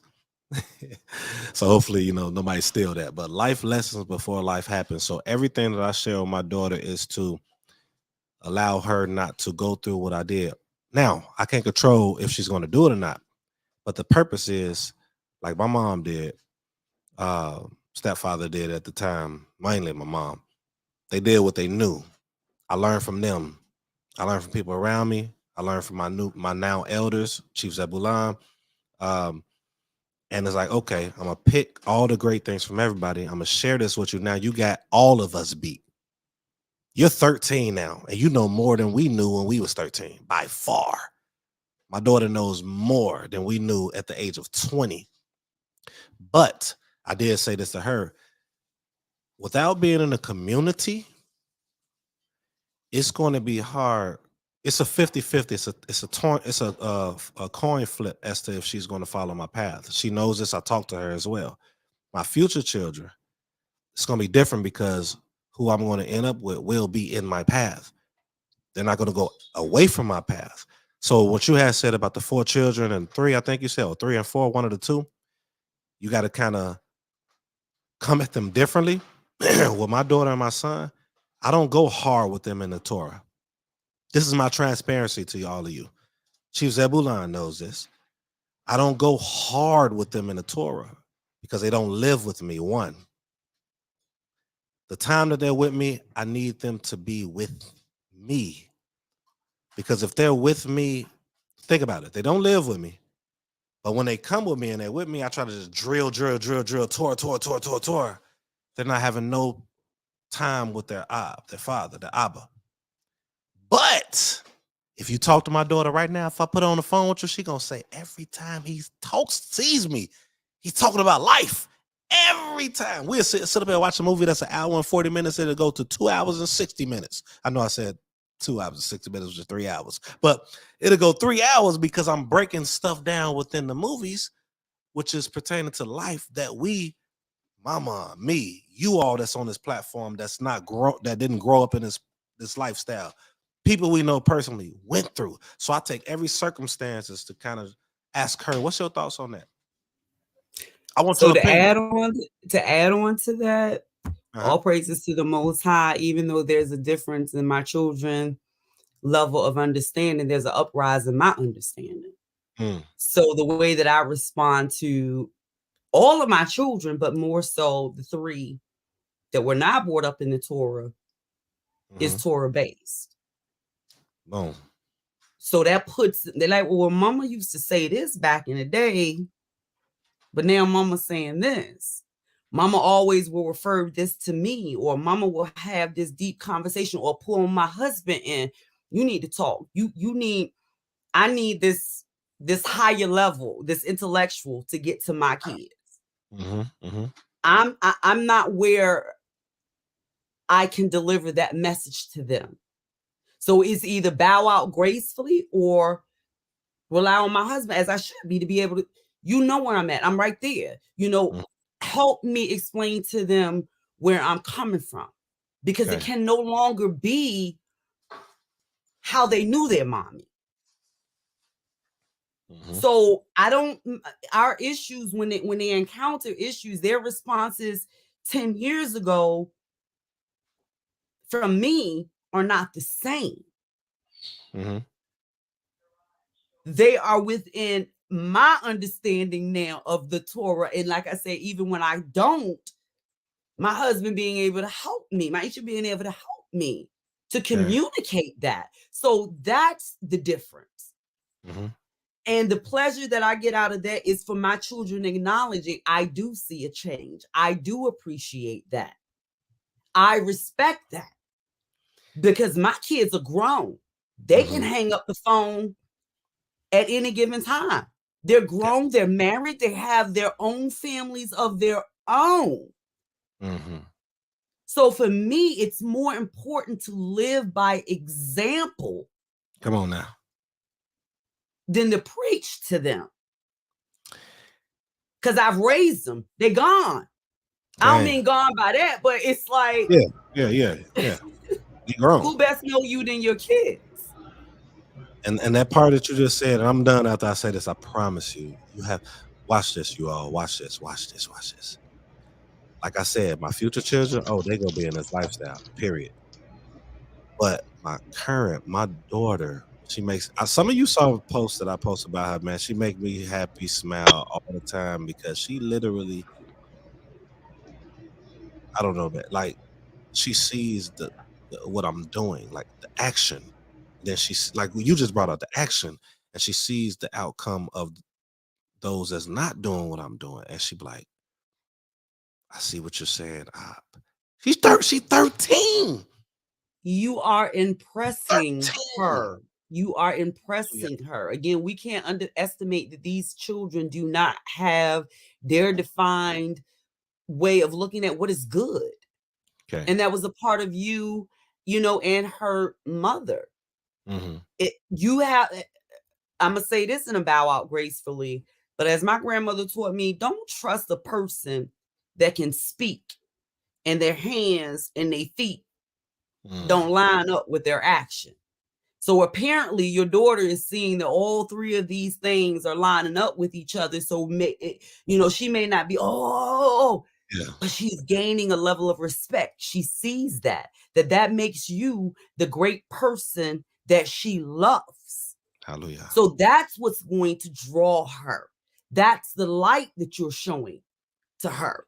And like you said, it's not always preach. Sit down. You got to do this. Right. You have to be an example. Now, if she stay with me, it'll be a little. If she stay with me, it'll be a little different. You know what I'm saying? Plus the example, but it'll be. I could be able, because she's with me all the time. So it's like, okay, I got that. Again, that's part of my situation as well. But again, walk the walk, talk the talk. These children observe a lot more than we give them credit for. All day. Hallelujah. Good points. Good, bad, Kathy. I love it. Hallelujah. Did you want to touch on the second part, or did you already do it? And 2, after that, Coach Sharon, did you go? I think, Chief, did you get to go with this one too? I don't know if you went with this one. I'm actually good. I covered everything. The last thing is, what can we do? Honestly, is listen. Okay. Listen. We are adults, and we should be able to control our emotions where these children cannot. So sometimes you may give them that you may have to give them that platform when they're emotional. And you like, boy, girl. You be wanting to. You want, but you allow them to speak, and when they're done, then you give them corrective action. Because if you think about it, people often tell us, you can't be listening to me if you already have a rebuttal to what I'm saying. That's true. That's true. The So even if you got to say, calm your voice, be calm, let's keep it cool. Allow them to be themselves in their emotion. And once they're done expressing their emotion, you being the adult, supposedly being the calm person, then you explain to them the difference in how they need to handle themselves the next time and what they did wrong. But it'll go a lot better than you screaming at them in the midst of them trying to communicate to you how they feel when their emotion may not be allowing them to communicate to you in the best format. So not only is it getting to know your child, I think that's very important. Your child also getting to know you. We have to be that parent, but we also have to be that counselor. We have to be that judge, that jury, and you got to let them know that you're there. And the way that you come at them is going to be the ultimate decision on how your kids are going to come at you with whatever issues that they have. Let them know it's not always politically correct in the way you're going to come at me. If it's something on your mind, let's talk about it. Right. And I'm saying this, y'all, because I've just seen again, just the mental awareness that these children are dealing with. I'm trying to gather my hands around it, and I can't even fathom it. If I can't, I can only imagine what they're going through. And I just don't want us to put our children in that type of box that we live according to this and live according to that we cannot talk to our children, or we cannot have that open dialogue. Because if we don't do it, they're going to have it with someone else. And I bow out on that one. You know, you said a lot. And I'm going to say one thing that's going to solidify everything that you said. Because I was about to say some other stuff. I said, nah, don't do that. The literature tells us to consider an ant. Our literature tells us to consider an ant. Why won't we consider our children? Literature also says a fool answereth the matter without knowing. Don't think because we're a parent that we know what our child is going to say, what they're thinking, and how they feel. With that, I yield. I don't want to say anything else, but that ant thing is like, if we're supposed to consider an ant, which I know what this literature was trying to say, or what it was saying, I understand the foundation of the ant community and how they move. But it just says something, man. We can take wisdom from those that's younger than us, as well as how we do with those older. So with that, I yield. I'm gonna pass it. Chief, you sound like you had something. Oh no, I was really just going to pretty much. Well, I was going to say that the direction that this subject went, I didn't anticipate that because I was speaking from from the paradigm of, okay, this is how we are supposed to raise our children, because a lot of, and we covered a lot of this in love language, that a lot of us are and when I say this respectfully, because I mean it even applies to me. A lot of us are parenting backwards. And when I say backwards, I'm saying it in the context that a lot of us are, like, we may have had children, prior to coming into the walk. So there was a certain way that we did things with them at that time, or even, when you have children within the walk, but things don't pan out the way you anticipated with the other person. So, a lot of us we're parenting backward. We're basically trying to take what we have and say, okay, this is the situation. Now let's kind of roll it back and try, almost trying to fix, what I'm saying, what has occurred, and trying our best to say, okay, well, that is what it is. Now, how can I, and and I think so. Some things just can't. Some things are just they are what they are, and the only thing that you can do is you do the best that you can with what you have, but just knowing now going forward, that's when you start getting really, because you already saw what happens when you don't or you could not do things the way Yah has instructed or our ancestors have taught us. We see what happens when we don't do it. So we know saying, okay, you know what, we do the best we can with the with the first group, of our children or whatever. We do the best, and like in your case, Maury, you're in a situation where you don't have your children all the time. Like, told Yah, I have my children all the time. So it's a different scenario. But when you have them, when you have your children periodically, the first thing that we want to do, because we understand the urgency of Torah, we understand the urgency of what we want to, browbeat them, like, get these precepts, take these 50 precepts, whatever like that. We want to do that, and that's a good thing, because we understand why it's so vital, because we're trying to save our children's lives. So we want to do these things, but to the point that you made, and also Guerrero Kathy, when we talk as far as browbeating, like, what is Torah? When we say what is Torah, most people say what? Oh, the law. No. We've had this conversation before, Maury. Torah does not mean law. Come on now. Torah means instruction. There's already words in Torah for law.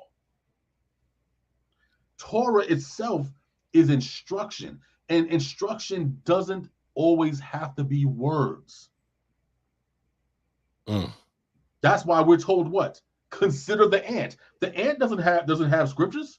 There's no ant Bible and ant precepts, and there's none of that. But what are we being told? We're being told. This is the reason why, if you look, even in the laws themselves, we're being given examples of observation, not words. We're being told what? I'm trying to think of the KJV word, but basically, don't yoke an ox with a donkey. Now, those are words, but the message that you get from that is what? You rock with those who are of the same cloth that you're from. This is all Torah is. So when you have your children, especially if you only have them for 1-2 days a week or whatever the case, I don't know what your specific situation is, but anybody who's gone through that, you have to think like, you know what? It'll be way more. They'll retain way more. Come on now. By watching Abba.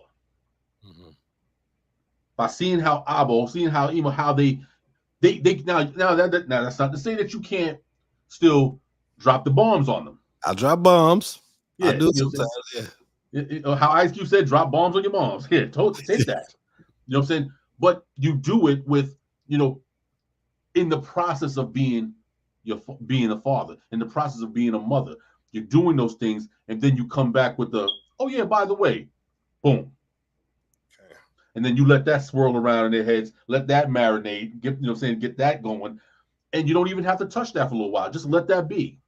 Let them sit with that, and then they're sitting with that, and they're watching you. And sometimes that's the best education a child can get. Hey, you'll be surprised. I'm not putting personal business out there, but all I know is, like Gabetta Kathy say, like, I knew, and I always say this. I say some stuff to her like, I know when you get older you'll understand it, but shoot, you might understand it now. If you asked her, I always say that because she showed me at the age of 11. She's 13 now. That she was just like, I remember one time. I know I'm taking this platform further, but we family. Those is listening, y'all family. I was like, is there anything I could do to be a better op? Is there anything I can do to be a better op? And she said to me, no. and then she started ranting about something else, and I'll let y'all minds figure out what that was because I don't do that other stuff. But she started ranting about. I was like, oh, this girl, and I'm just sitting back at the couch like. More like Chief Zebulon's GIF when he grabbed his coffee, like.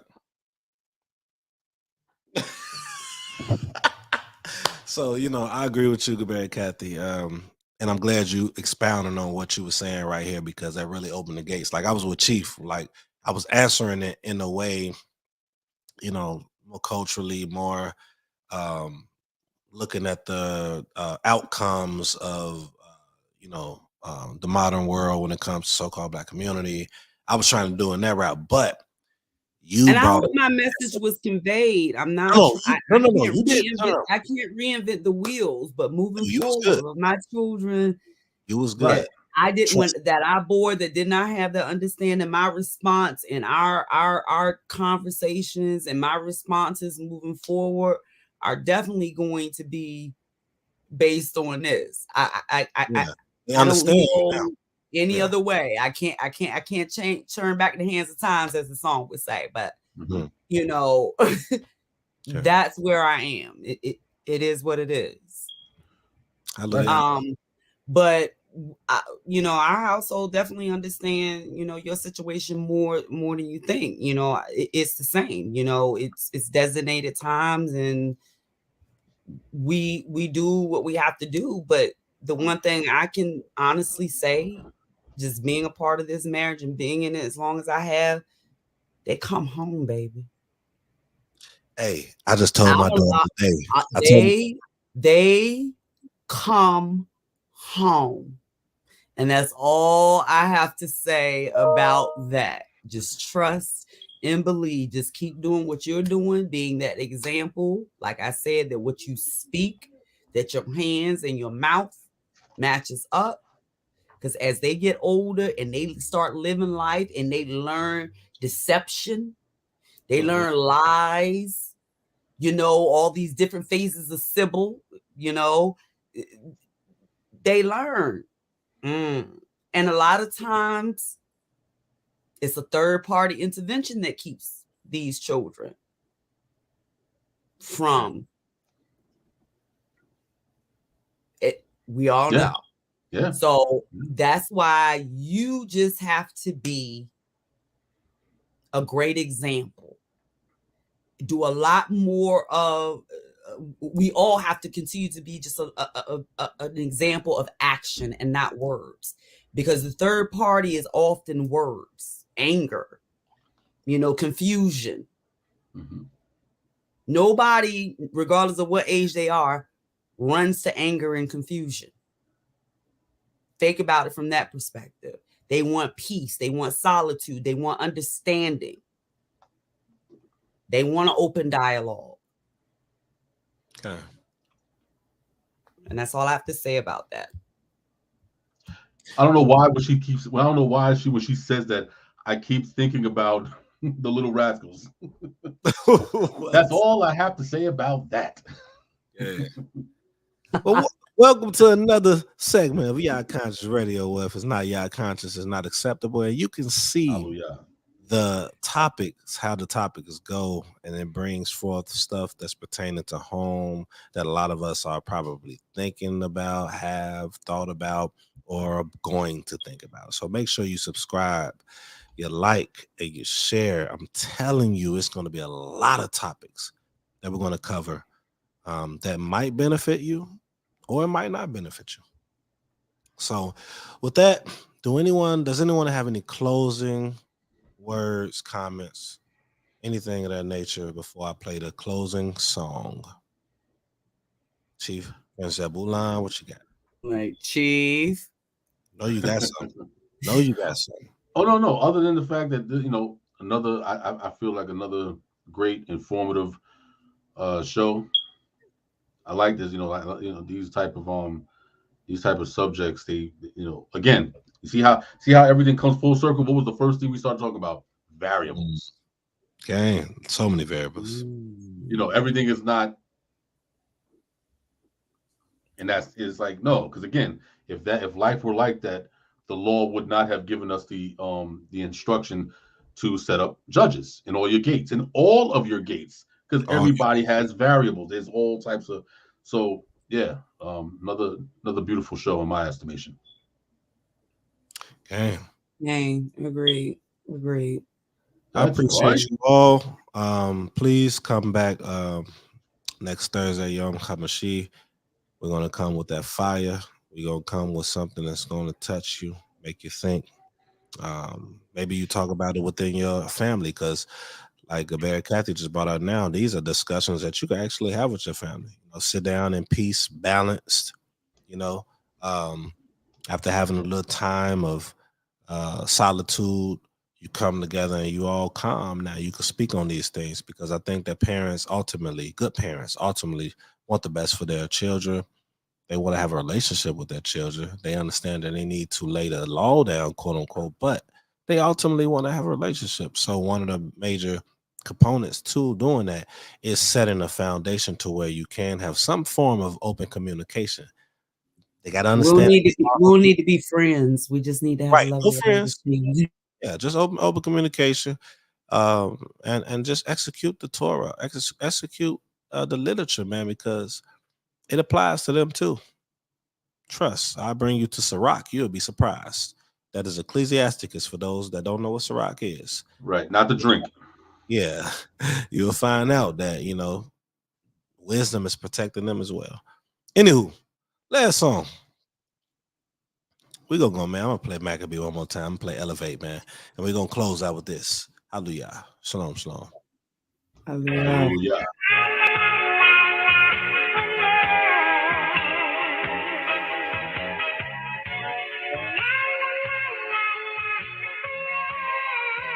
True shit. Juice shit. I got How about the elevation? This is elevation and it's fine. Elevate, y'all. I got How about the elevation? This is elevation and it's fine. Elevate.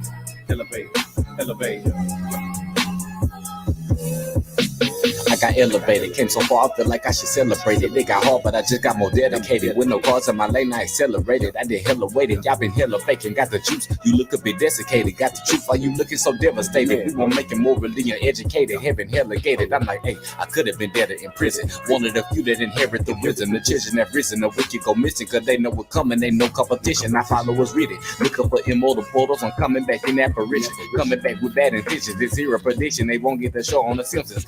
I just found a key to salvation. It's real as building up another foundation, taking reparation. I hate to see you wake up out of the matrix without a sedation. Psychedelic flow, I can't speak hypothetical or theoretic. It's more like prophetic. They tell me forget it, but I can't let it go. I go for what I know. I know that the truth give me freedom. I know it's a time for the sowing and reaping. I know correction come in due season, so I just stay focused on planting the seed. Gotta get rid of that pollution, no confusion. I'm on that true shit. I'm on that type of shit. It's the revolution. Y'all come through with our solutions. I get up. I got How about the elevation? This is elevation and it's fine. Elevate, y'all. I got How about the elevation? This is elevation and it's fine. Elevate. I go for wisdom, got to be studious. We at the bottom for lacking the knowledge. I sit and I listen, but I feel dubious. Most of these niggas, they talk but ain't body. Like what's in your wallet? The fiat, the pockets of deities. Ain't got no reality, got to do better. Come from a city that don't show no pity, so I just got witty and got to new levels. One with the Elohim, speaking of shit you ain't never heard, doing some shit you ain't never seen, rising up heavily. Enemies watching us steadily. In my opinion, they better be. We coming heavily, they looking federally. Slacking just ain't in my pedigree. No, I can never be you. A fraud can never be true. You viewing a legacy. A part of me be like part of me. If you not hearken me, then move left. It starts me to watch the majority while they bargain me with death. I have faith in the word being true. Firmly I rest in the love of the Father. Yes, the Amuna, Devaka, Amet, Nikabi, Anati, by Abacha. I have the passion. I go for life everlasting. Way beyond what you imagine. This ain't no magic. Don't need to catch it, be flashing. Pack it, but don't wanna blast it. My music, get you losing. No delusion. What you choosing? What's that power that you're using? Will it bring life or will it bring you to ruins? I got up. I got How about the elevation? Elevation in its mind. Elevate, y'all. I got hook. I got hook. How about the elevation? This is elevation in its mind. Elevate.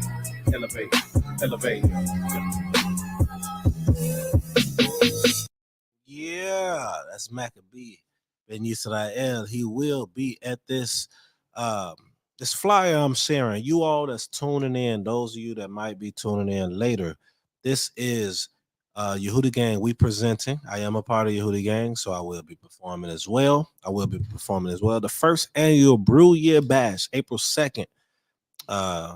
Make sure you come. You know, you have 6701 Meadowbrook Drive, Fort Worth, Texas. If you're in Texas, right around the corner. If you're not, go ahead and book a flight, man. It's April 2nd. You could contact me on Facebook, Morris Shema. And if you need details for like a room and things like that, let me know. We can get some things set up for you all. It's at 7:30 on Shabbat. Concert 8 to 10 p.m. After party 10:30 to 1 a.m. It will be something spectacular. All right. Appreciate you for tuning in. Make sure you subscribe, like, and share. I'm gonna close out with another song, and after that, I'm shutting it down. I'm playing another Maccabee, man. That's one of my favorite right there, man. We're gonna go ahead and go to No Stressing, featuring Yehud Sadek. Let's get it.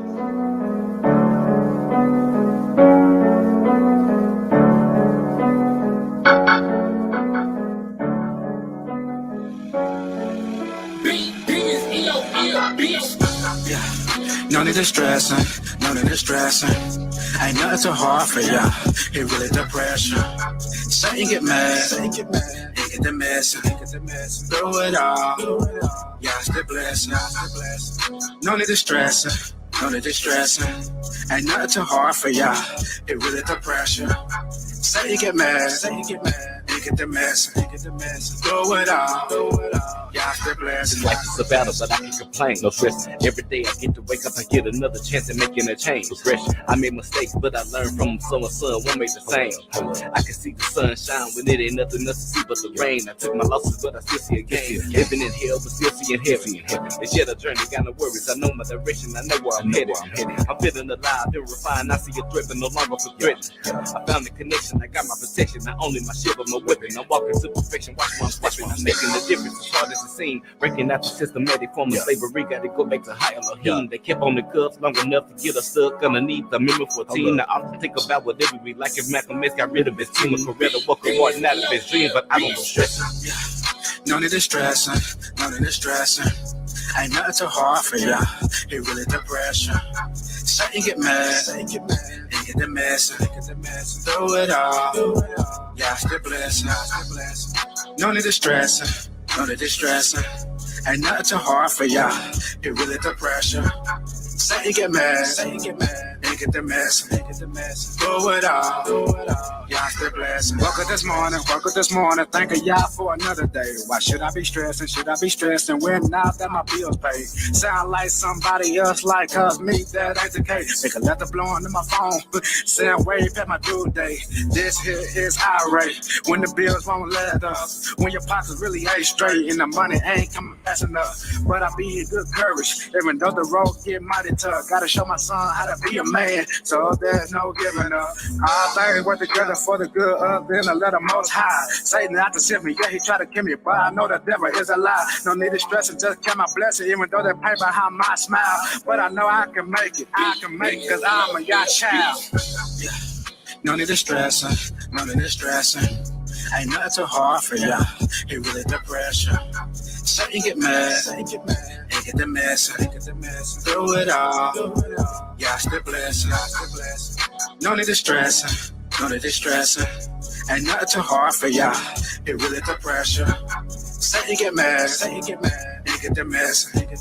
Through it all, yeah, it's the blessing. Yeah, I'm just playing some music for y'all, man. Shout for those that's tuning my in. life. This me featuring More Etan featuring me. Chill. Yeah, you been ripped from the jump. No matter what we face, we kept it 100. And first it was rough making two people one, but that is just how it begun.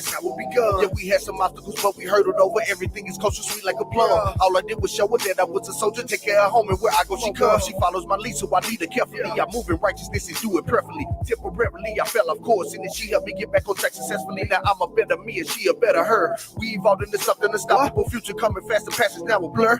We make the impossible possible, like watching the deep out the brush, call it audible. Switch up the game, learning something more probable. Problems don't always seem solvable, but we get through it, cause walking away is not optional, cause what we have is phenomenal. Yeah, we might argue with us, but we make up and laugh. I chose to take up the path that's holy and righteous, separated from what I have. There's gotta be love. Why? You can tell by the actions and the quality of the efforts we put in to get us something worth making a prophecy of, like anthropology does. I study your ways and give you that fatherly love. Feel the velocity of the pace that we move in, ain't nothing gonna stop us because always loved when we didn't fuss and fought. We defeated. Life was lost in relent. Always. We've always loved when we didn't fuss and fought. We defeated. Life was lost in relent. Always. We started our journey off good, everything going so right. All of a sudden we started to break apart, and I didn't have the manual by my side. Ugly. Into people instead of who we needed, killing us with bad food. They continue to feed it. Crazy thing they themselves found, with no intention to prevail. We decided down together and read. As meditation and see to understand. Once we figured out this was his plan, we did it all over again. Together and read. Isn't it as meditation and see to understand? Once we figured out this was his plan, we did it all over again. We've always loved when we didn't fuss and fought. We defeated. Life was lost in agreement. Always loved. We've always loved when we didn't fuss and fought. We defeated.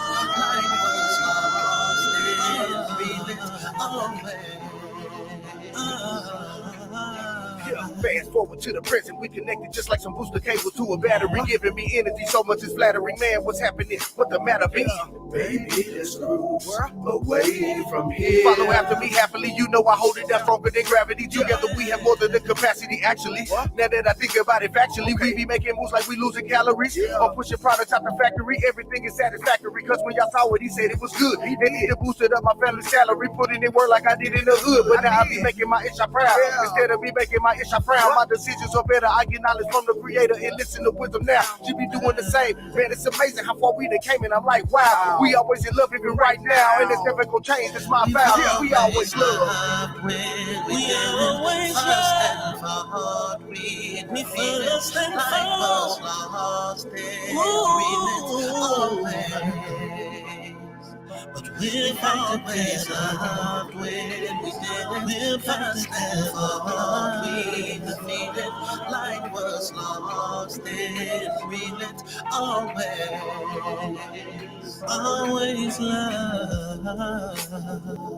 Yeah. Dope. Humble Hebrews.